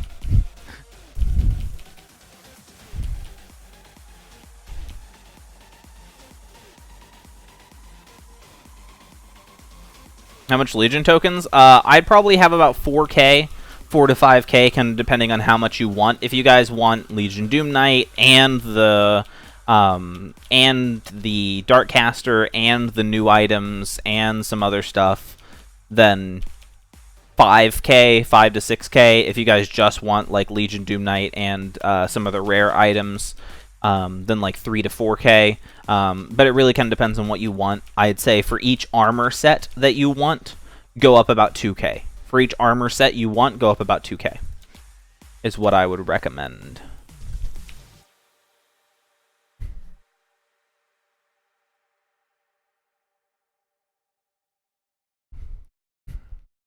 Because each armor is going to cost about 1,000 base, and then the different pieces of that armor, the weapons, the helmets, the capes, are going to cost about 300 to 400 each after that. So I would probably hold on to about 2,000 coins per armor set that you're going to want to try and get. Is my recommendation.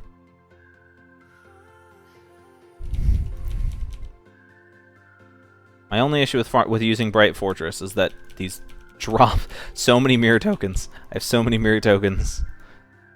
I mean, and the issue is I'm actually capped on mirror tokens, but they're in my bank. I could get them out just to try and stop them from dropping, but what fun would that be? Well, I mean, it would be irresponsible, but...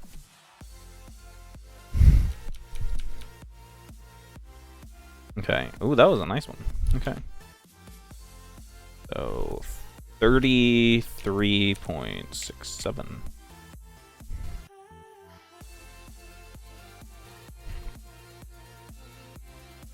Yeah.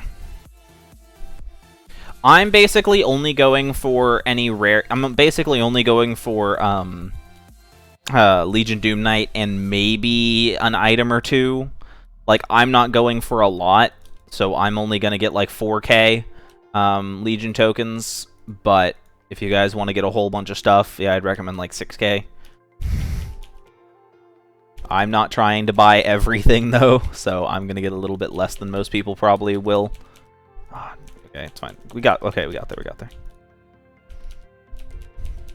Because I don't actually like a lot of the Dage stuff. I know, blasphemy. I don't actually like a lot of the Dage stuff. I don't care if it's rare. Inventory space is a limitation.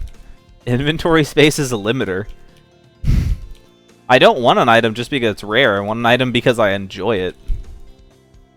The Paragon pets released at Dage's birthday are normally not farming pets. The Paragon pets at Dage's birthday are normally not farming pets. They're normally quest pets. Like so normally the Paragon pet released in around Frostvale is the farming pet, and then the Paragon pet released with Dage's birthday traditionally is the quest pet that comes with items. They may do it slightly differently this year. There's no guarantee that that's the way it's going to actually be, but I would not hold my breath for a farming Paragon pet. Just because historically that is not the way that they have done it. They have done it occasionally, but historically they have tended to do the farming one with Frostvale and the item one. Item Paragon pet one that comes with like items in Dage's birthday. Oh, what am I doing? I have finished Wizard. I finished Wizard. Okay, I don't need to do this. Okay. Luck. This is the test where I die. There's actually like a 60% chance I die on this test. There's actually like a 60% chance I die on this test.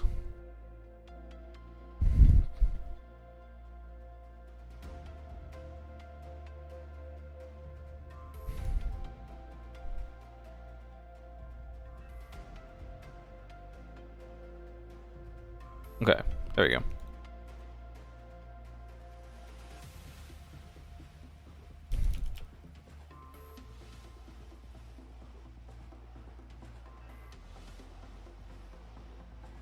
Okay, cool. Okay, reset, let the room reset. And the room is reset, everything's good, and giggity go.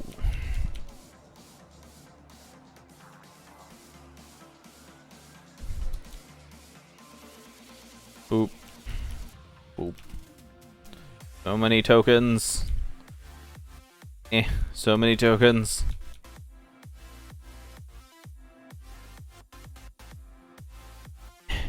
So many mirror tokens. I don't have enough inventory space for all this. Okay, come on.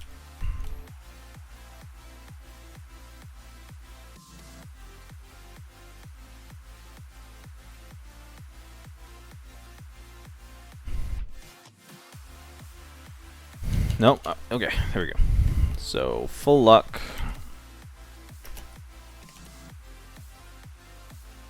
And that's 41.46.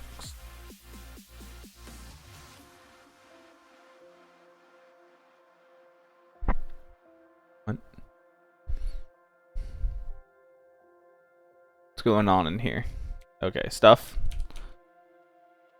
Paladin Pride Discord. What's happening? Stuff. Things. Kind of things. Don't ask. Honestly, just don't ask questions.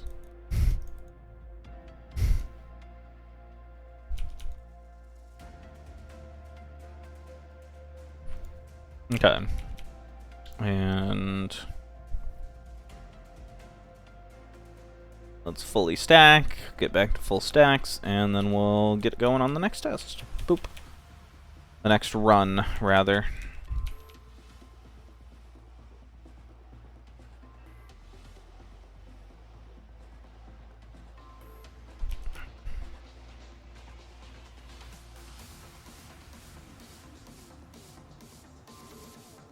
So Scarlet Sorceress can literally... Has anybody else done this? Scarlet Sorceress can actually just AFK kill several, like, quite a few bosses. Like, legitimately just pull the boss and then get up and leave your computer and come back a few minutes later and Scarlet will have killed it. That's a thing that you can do. That's a thing that you can do.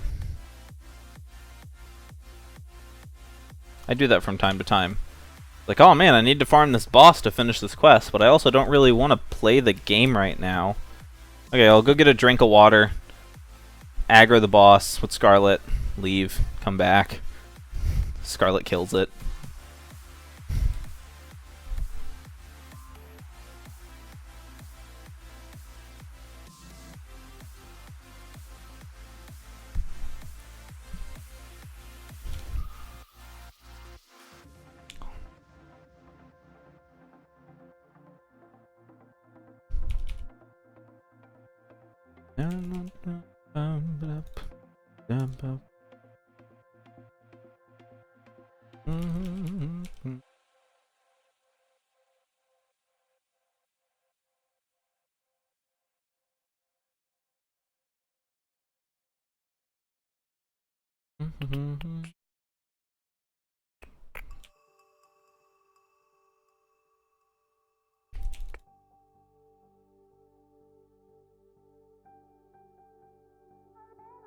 Yeah, go through the... There we go. Go through the door, sir.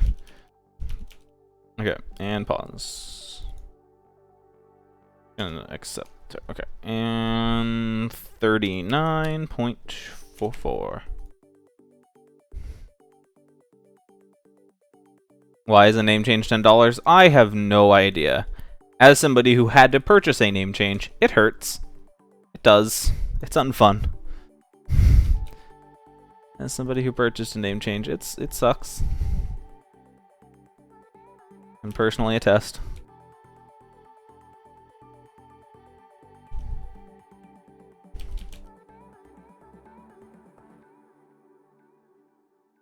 Come on, dude. I don't need you to dodge me. Come on. I've got to go through a whole nother rotation to kill you. Come on. Okay. And he dodged? Sir, I'm going to need you to stop dodging me. Thank you.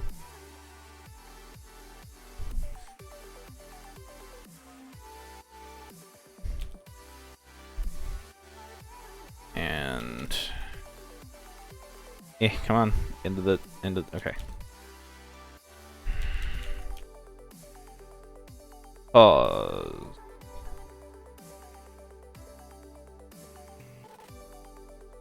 Trakath Dragon Lord. Yeah, my name for a long time was ShadowWolf72, and then I changed it because that's not my name. that was the name that like 13-year-old Dan came up with. 13-year-old Dan was edgy. We don't talk about 13-year-old Dan.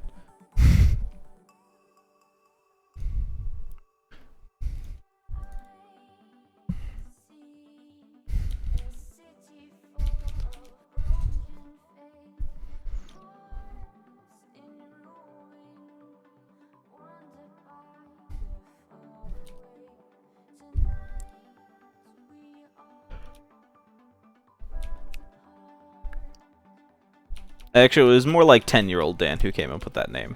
Oh, yeah, and I killed myself. That's what happens. It was gonna happen at some point. It was gonna happen at some point.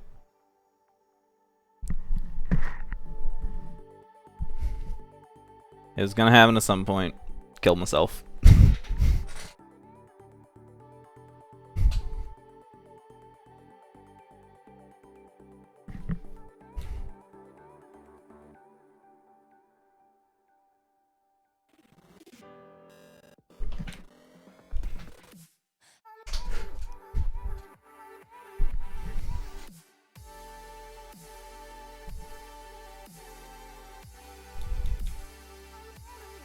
You got the armor? Okay, now go to the Paladin Pride Discord. That's linked down below. Find one of the guild heads, and get them to add you to the guild. And oh, green screen, yo, chill. Green screen, you want to be friends? Stay, thank you.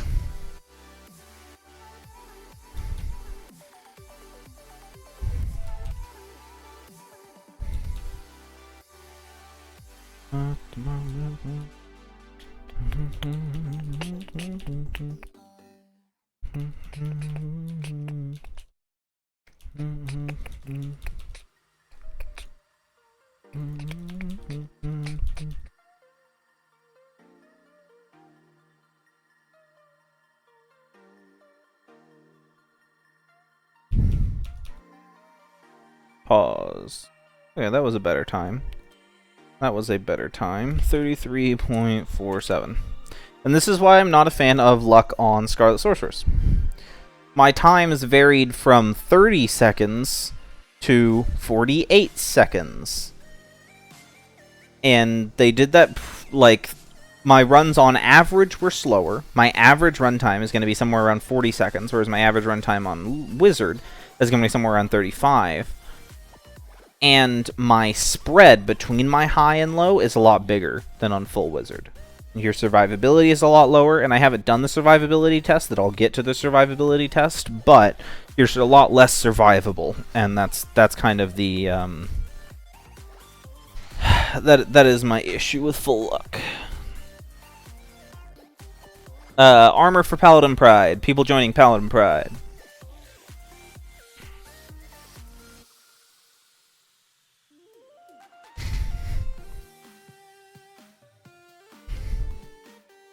Am I using BOA? No. I do not want to use BOA enhancements on my weapon because they are chance procs, and they will add more randomness to the situation. BOA enhancements will simply add more randomness and more random chance and throw off my numbers more in testing. So all level 65 enhancements, no Blade of Awe.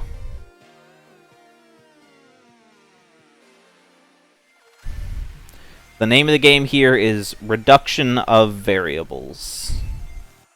The less randomness, the less variables involved, the better my chances are. The better the numbers are. Does it increase base stats as well? Nope. Blade of Awe enhancements actually have lower base stats, but they have chance procs on them that give you boost, and the boost are not what I want. The Blade of Awe enhancements actually have lower base stats because they're level 60. They're level 65 enhancements, not level they're level 60 enhancements, not level 65 enhancements. They're lower base stats, and the chance procs on them add in variance and randomness to the test, which is not what I want.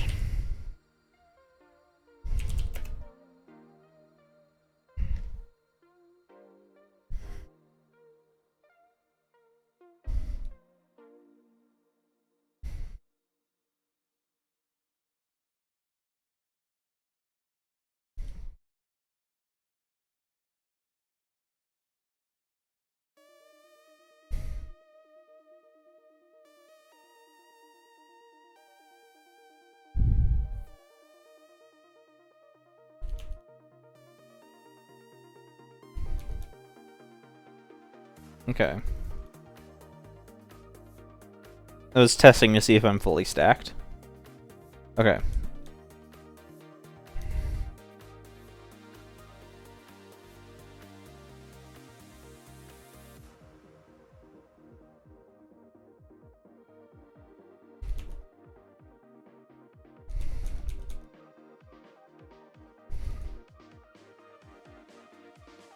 Oh, well, one-shot that room.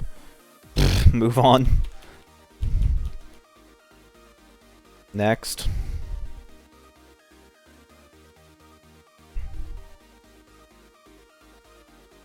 Next. Which is better, Scarlet or Eternal Inversionist? I think Scarlet is better personally. It is a... and I have reasons for believing that. It's not just my personal opinion. But my reasoning behind that is Scarlet is more survivable, it can take more damage, it deals lower crits, much more survivable. It doesn't have a stun. It doesn't have like the same kind of crowd control if you're looking for like PvP. But Eternal Inversionist is more of a PvP class. Eternal Inversionist is more of a PvP class, whereas Scarlet is a better all-rounder. Scarlet does soloing, PvP, farming, sort of whatever you need. And Scarlet's also a lot more fun to use. Scarlet requires you to pay attention to the game. I like that. I like paying attention to the game. Some of you who were here the other night, yesterday, saw how painfully boring it was to use Arch Paladin. Because Arch Paladin, the actual best case situation for DPS, and I have proof to back this up, the best way to do the highest DPS on Arch Paladin is to literally only ever push 2. Don't push any other buttons. Not 3, not 4, not 5. Don't push those buttons. That's a waste. That's a waste. Don't push those buttons. Just push 2. That's all you do on Arch Paladin. And that gets really, really boring. Eternal's not overpowered. Eternal's pretty good. It's nowhere near overpowered. Eternal's nowhere near overpowered. It's pretty good, but it's nowhere near overpowered.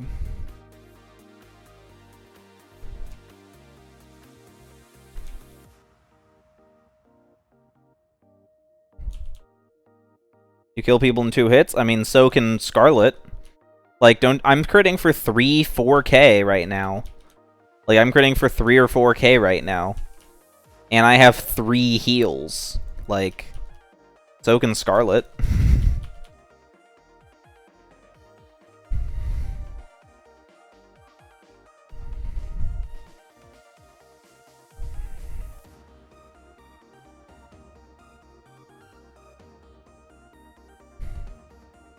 Yeah, people.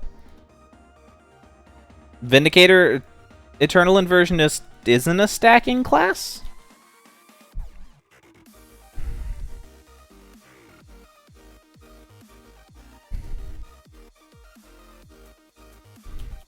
Yeah, Eternal's not a stacking class.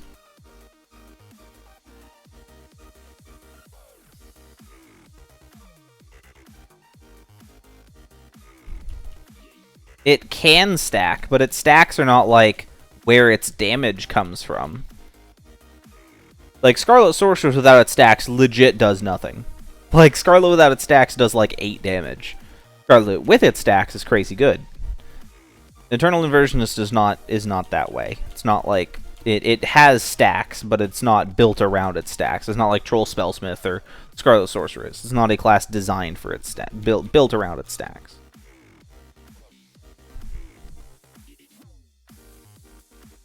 Like, I wouldn't call Chrono Assassin a stacking class. It has stacks.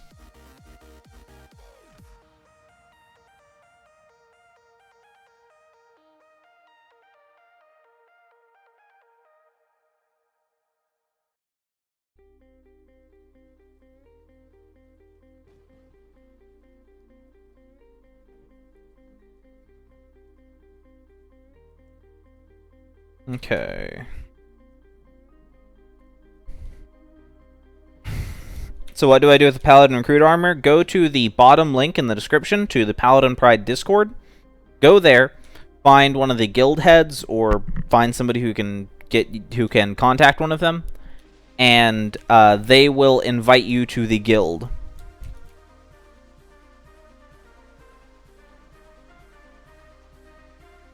Yeah, so go to the Paladin Pride Discord, go over there, and you can get one of those people. Yeah. Because they want you to prove that you have it.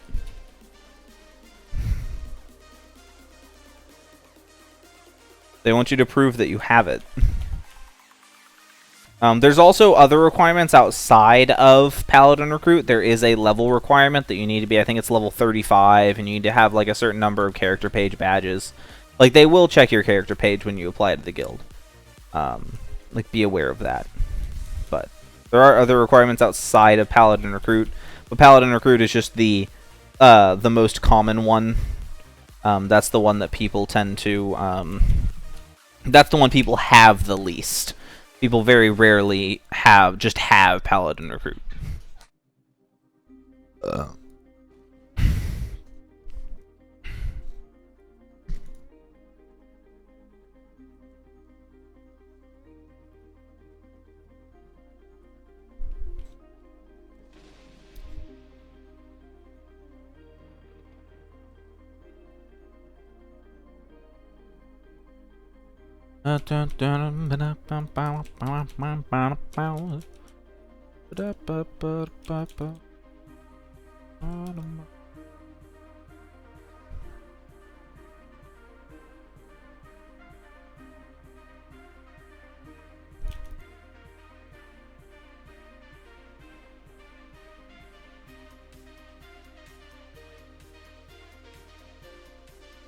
How many badges? I don't remember, honestly. I think it, like, might be 18. I don't remember. I don't remember. It's an amount. It's not a lot. It's not like a crazy amount. I have like 50-something badges. You don't need that much. Like, you won't need that much.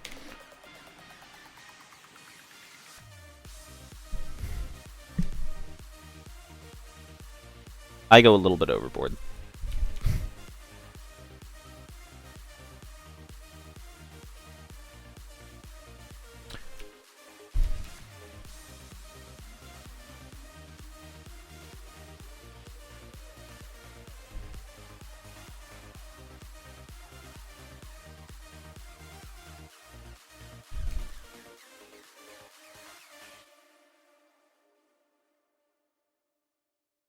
Yeah.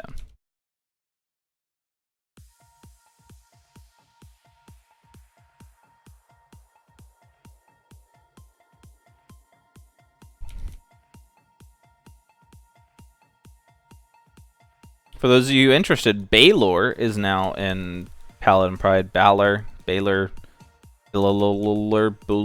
I don't know, however you want to say it. Baylor is in Paladin Pride now.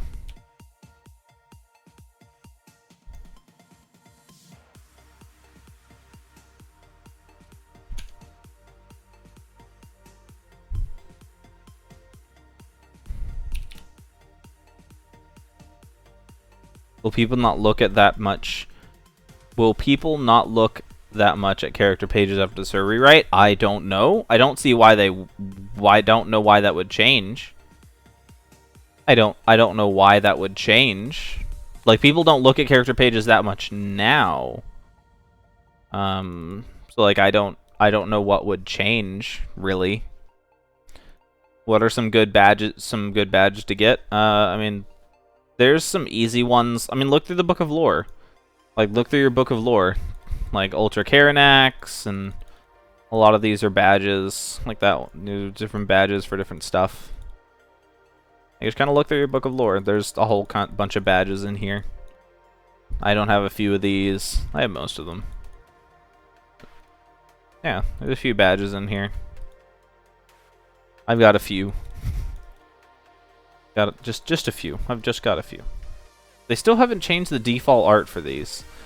We still don't have the default. We still just have the default art for these ones, and it makes me upset.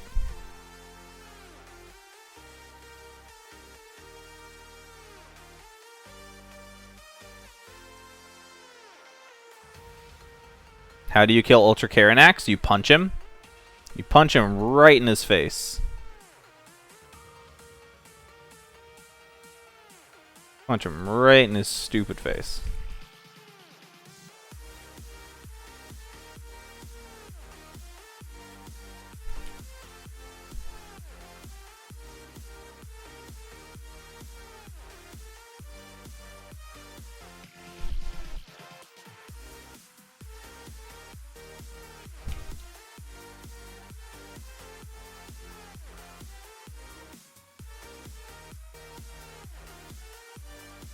Okay, so we need to move on. I need to go to 3 whiz 1 luck now. 3 whiz 1 luck.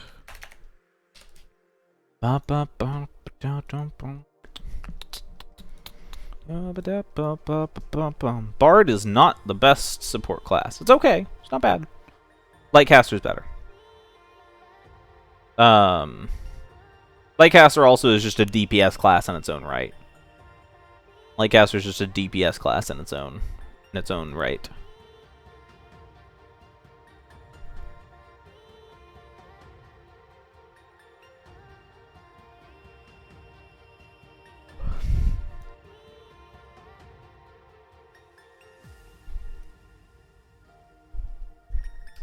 Ultra Karanax can be killed by 2 people if those 2 people are Void High Lords.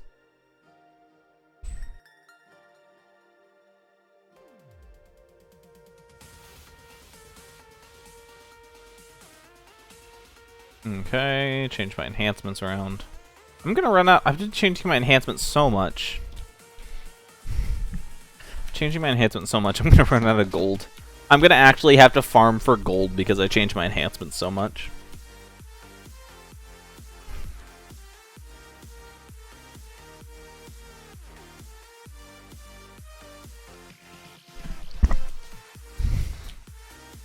No.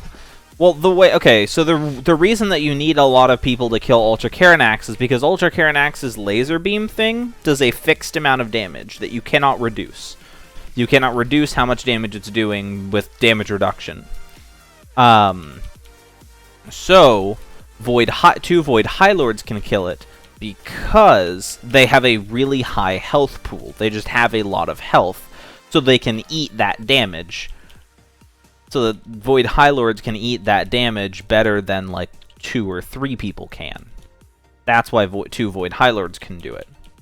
Scarlet Sorceress actually have an endurance debuff. Scarlet Sorceress actually has lower endurance than almost any other class.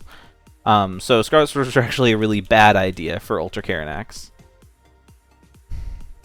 Yeah.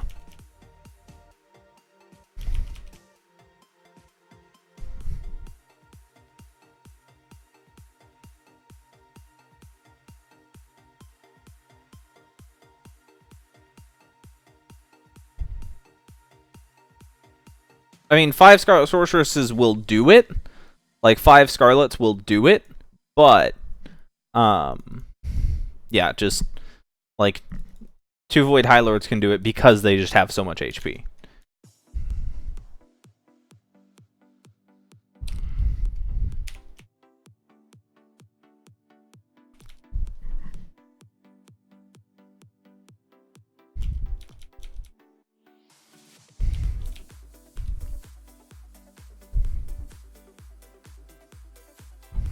My timer isn't working right. Okay, well, my timer messed up. Gotta reset. Okay.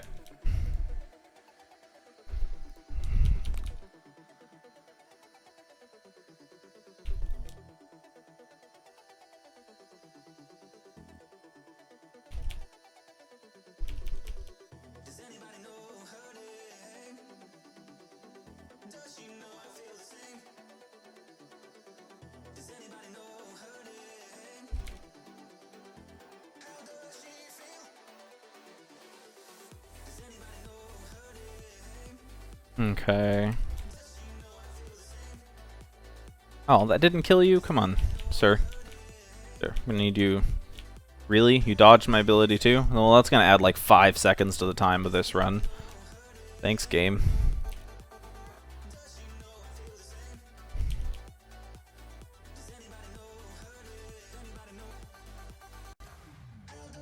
How many levels are you? That seems like a trap. I don't know why, but I feel suspicious of that question.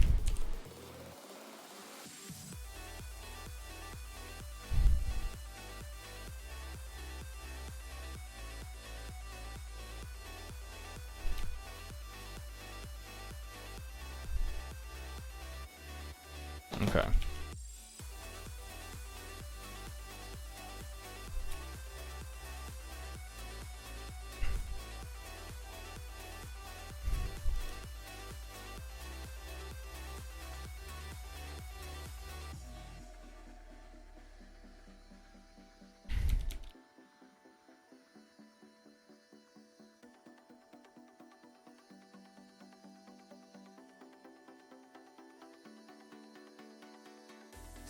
Yo, I'm hitting 4. Do the ability.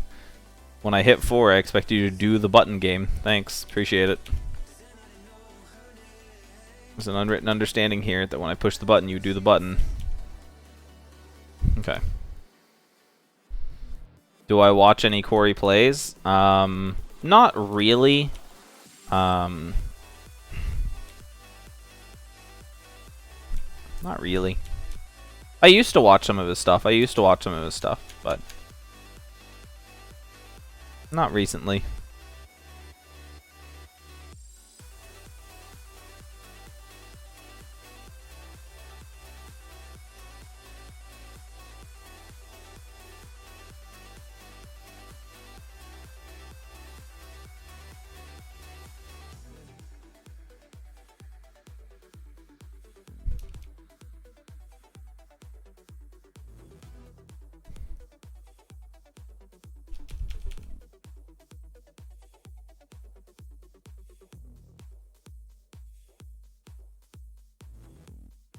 Okay.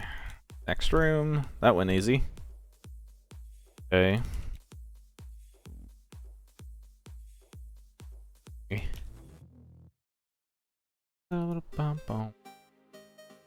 What's the best PvP class in AQW? There isn't one. I mean, if you don't count, like... If you don't count Great Thief. If you don't count the Great Thief. There isn't one.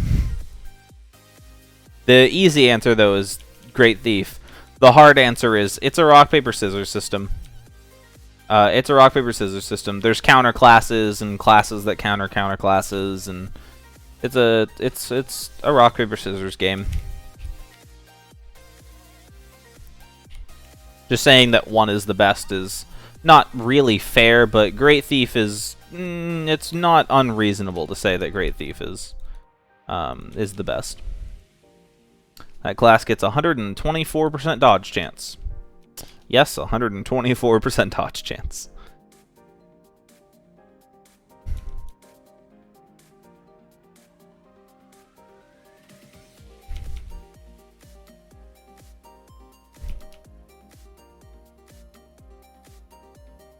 Yeah, Great Thief can be beaten. It's difficult, but it can be beaten. What class counters Void High Lord? Dodge chances have a relatively good time because they can deal with Void High Lord's burst. Void High Lord's heal is unmissable, though. Void High Lord's heal can't miss. So you have to worry a little bit about that. But if you can manage to dodge its nuke, its damage is overall relatively low. And you can deal with it that way. I know I have a relatively good matchup against a Void High Lord with Chrono Assassin.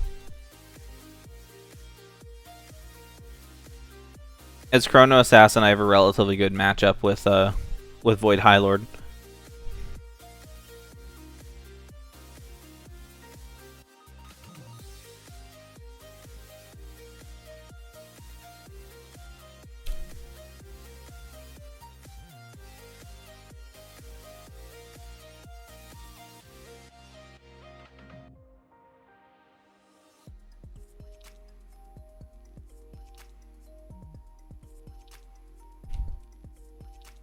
One more run on this enhancement loadout. And then we go to survivability testing. One more run, and then we go to survivability test.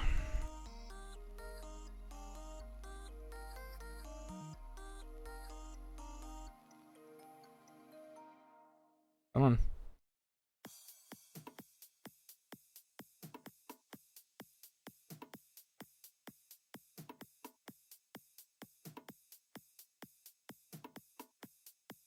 Dun, dun, dun. Dun, dun. And pause. So many mirror tokens. So many mirror tokens. There we go. Okay. Okay, and then we can white out this one. And paste and... Okay.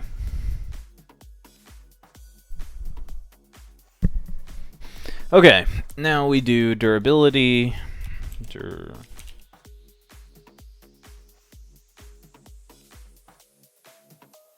Blood Titan. Full whiz. Full luck. Okay. Slash join, Blood Titan.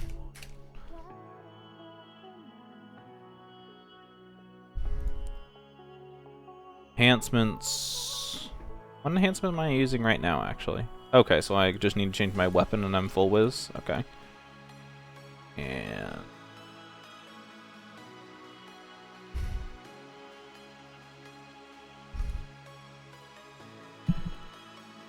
okay, making sure my enhancements are right. Oh, got a stack. Got a stack, got a stack, got a stack. Stack. That's 3.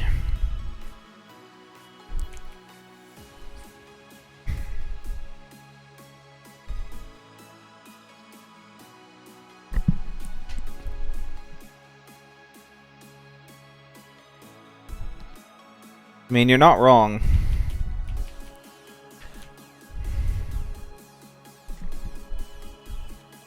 Scarlet's pretty tanky, though. Scarlet has quite a bit of healing behind it.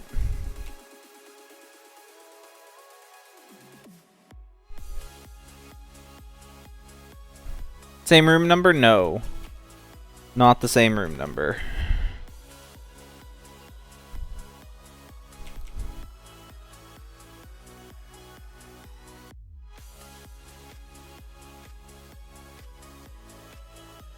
Oh, this is where I die. This is why I'm Paul. This is why I'm Paul. I don't know why I broke into a weird song there, but this is why I'm Paul. You guys don't know what that reference is, but it's okay, because this is why I'm Paul.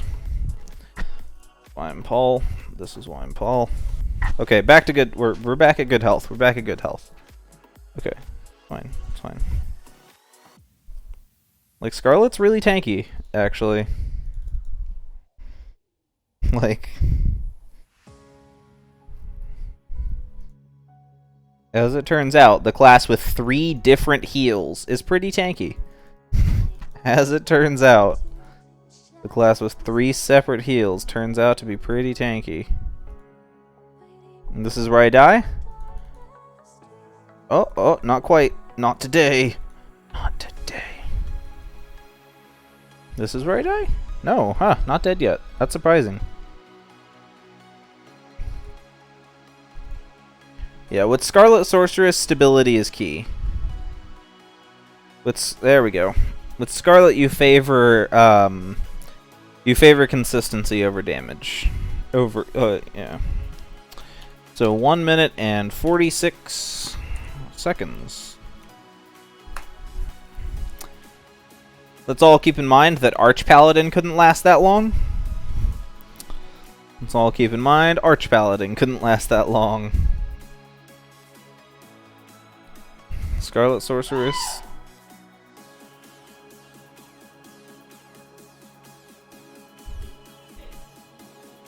People are loud. Okay.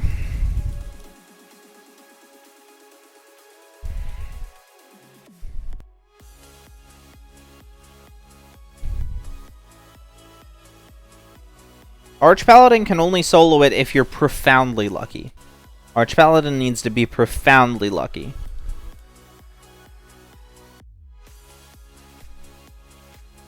That's the issue. Because Arch Paladin can't loop Seal. Arch Paladin can't loop Seal. And Arch Paladin doesn't have as good mana regeneration. Arch Paladin has some serious mana issues in a longer fight like this. Whereas Scarlet Sorceress doesn't really care about mana. Like, mana's not really a problem for Scarlet. So...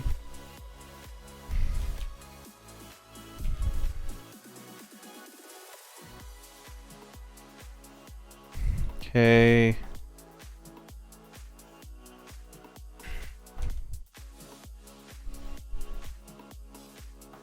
What was that shout? That was somebody being scared in the other room. No, Scarlet Sorceress can't solo Ultra Blood Titan. Scarlet can't solo Ultra Blood Titan.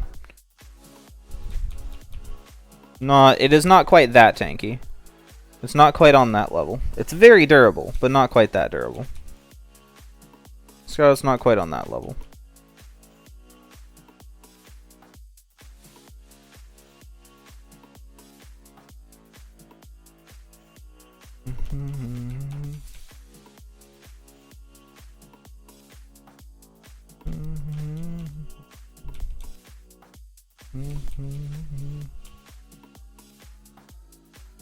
Oh, I need to not die. I need to not die. Come on. You can do it, Scarlet. There we go.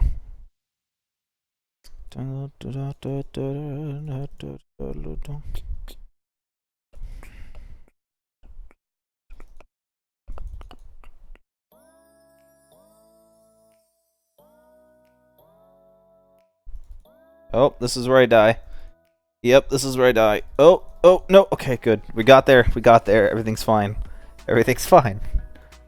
Scarlet's fine. Scarlet's fine. Everything's fine. Don't worry. Everything's fine. Everything's fine. Everything's fine. Everything is fine. Everything is fine. Everything is fine. Okay. Okay, we're good. We're back to stable health. We're back to stable health. Fine.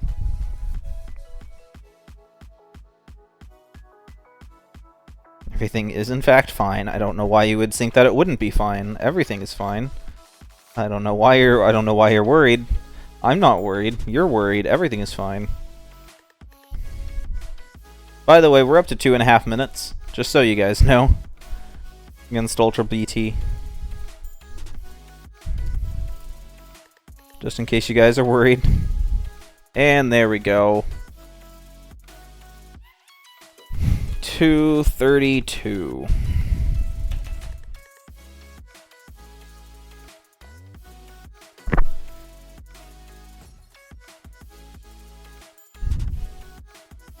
Okay.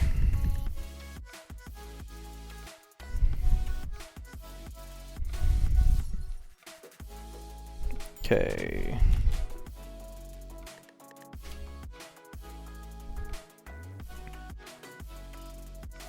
So as it turns out, Scarlet's tanky. As it turns out, Scarlet can take a lot of damage. The class that has 3 different heals. Yeah, like that's the reason I lived there. It's like Scarlet Sorceress can just out-heal a lot. Scarlet can just out-heal most damage.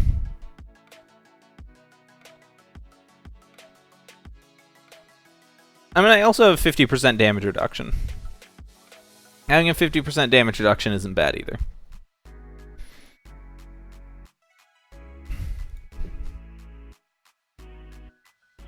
Okay. You ready? I mean, I'm not, but let's go. Come on, BT. Let's go. Show me your war face. I mean, but don't really. Please don't hurt me.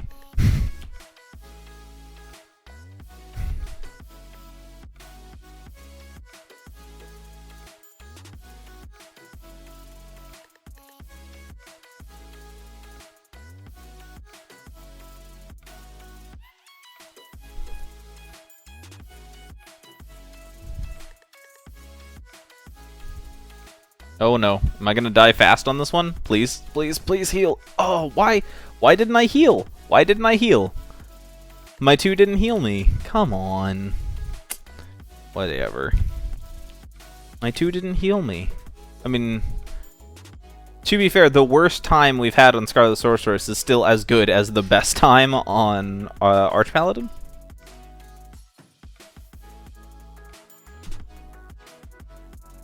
Because of them heals, though.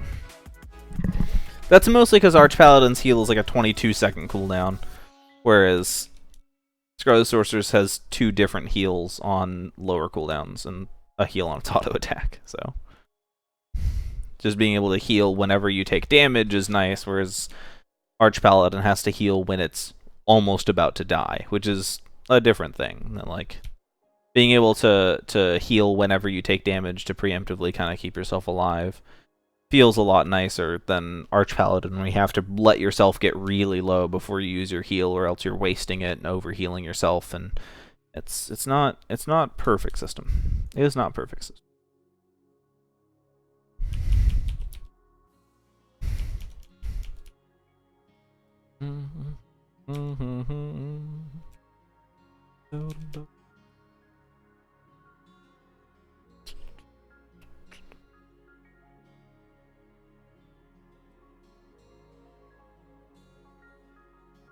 Okay.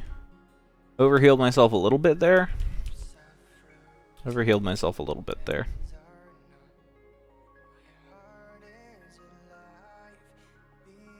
Hopefully I don't regret that. Against Blood Titan, every point of HP matters. Against Blood Titan, every point of HP matters. Why did I not heal? Why did my 2 not heal me? Why did my 2 not heal me? Yo, Scarlet, please. Why did my 2 not heal me? Okay. Yo, Scarlet, need you. Oh, crap, I killed myself. I killed myself. If I didn't use 5, there.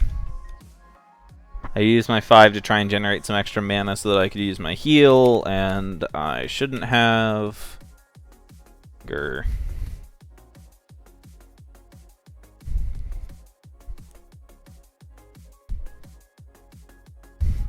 I should not have.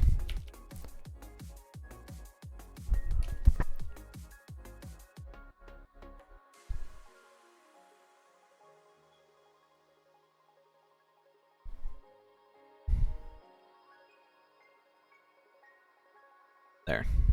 That was off center and it was weirding. It was confusing me. Well, it wasn't confusing me, but it was distracting me. It is centered now. Everything's fine. Everything is fine. Okay.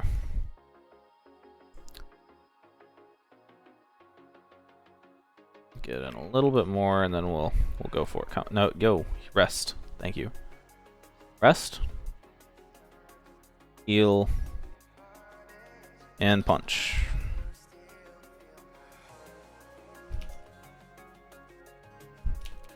Okay.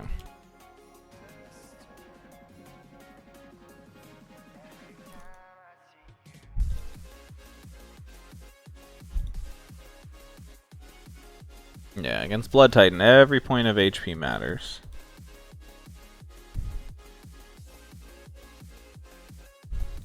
Oh no, please. Sir, okay, sir, please. I'm dead. Yep. Okay.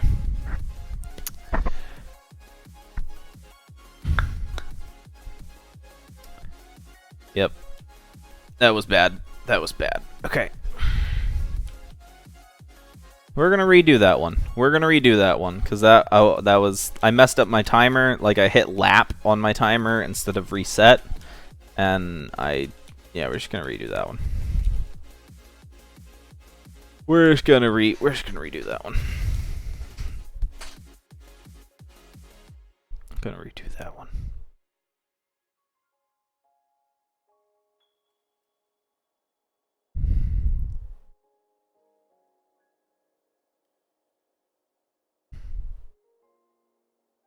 Okay. And once we do this, we're done with Scarlet testing.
Oh no, oh no, oh no. Okay, come on. There you go. I can't really watch chat too much when I'm fighting Ultra Blood Titan, because it's Ultra Blood Titan and is scary. So, you guys will have to hold on a minute. I'll get to you. Hold on, chat. I'm sure you're saying awful, awful things about me. And there we go.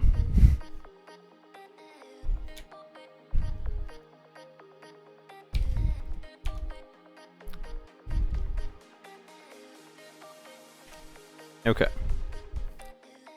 Actually, there. Okay. Hello, hello, hello. Hello, hello. Okay. So that was our durability with full whiz. Now let's try full luck. This is going to be a much different story. Scarlet Sorceress with full whiz, able to actually handle Blood Titan for quite a while. Scarlet Sorceress with full luck, this is going to be a bit of a different story. You guys will see the pretty massive difference in survivability, and this is the end-all be-all reason why I don't run luck on Scarlet.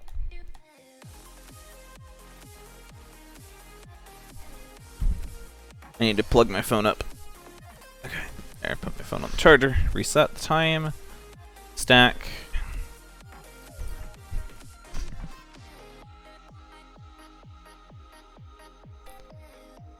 Okay.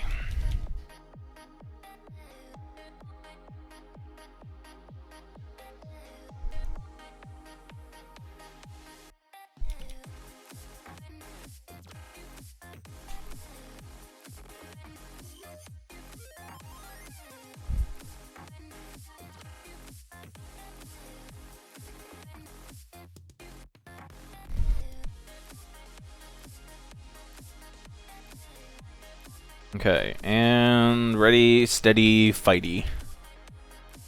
Blood Titan, be gentle, please.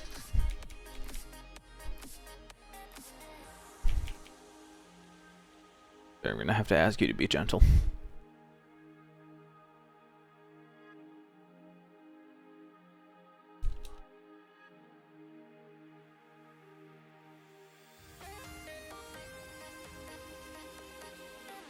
What? What on earth are you talking about, sir?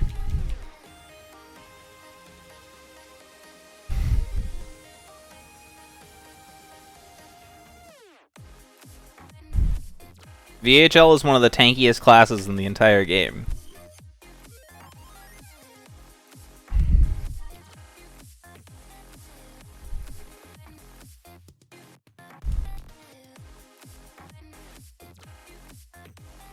What buttons were you pushing when you were using VHL?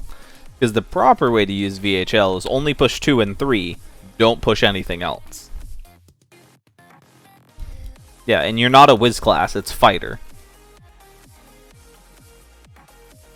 VHL is either fighter or thief for soloing. For soloing, fighter or thief. For PvP, luck or fighter. So you clarify that. You're fighter or thief for soloing, PvP, you're thief or your luck or fighter. You are not a whiz class at VHL. And you only ever push 2 and 3.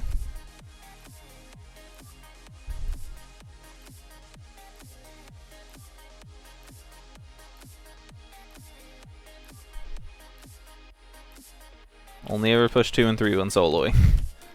with VHL. Pushing any other button is not worth it.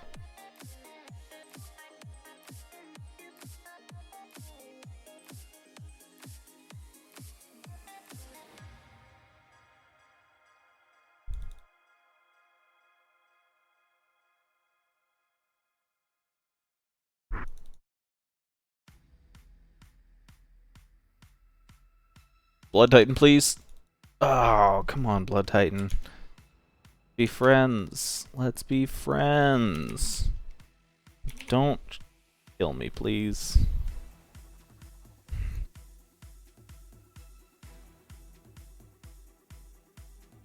Ooh. Open my box and Pokemon Duel again. Let's see if I get anything good. Nope. Just a Doduo. Just a Doduo.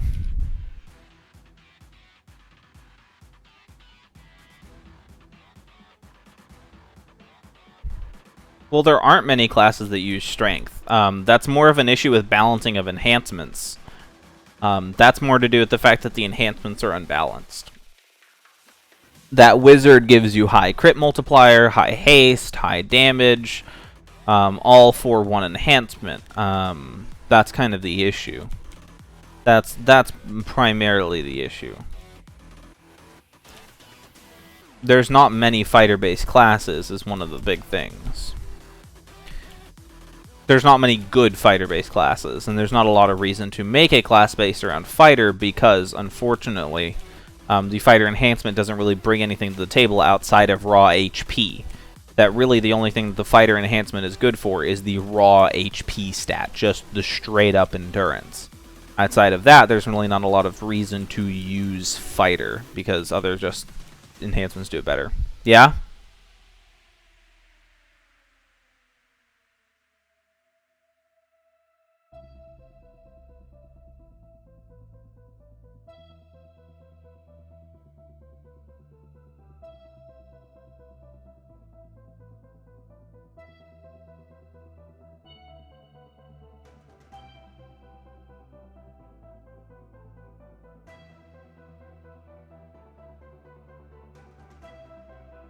Okay, guys.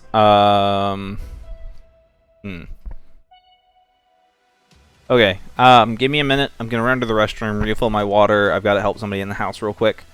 So just give me 1 minute. Give me a minute or two. I'll be right back. Hang around, check out the Discord or whatever. Check out the links down below. I'm gonna return in just a minute.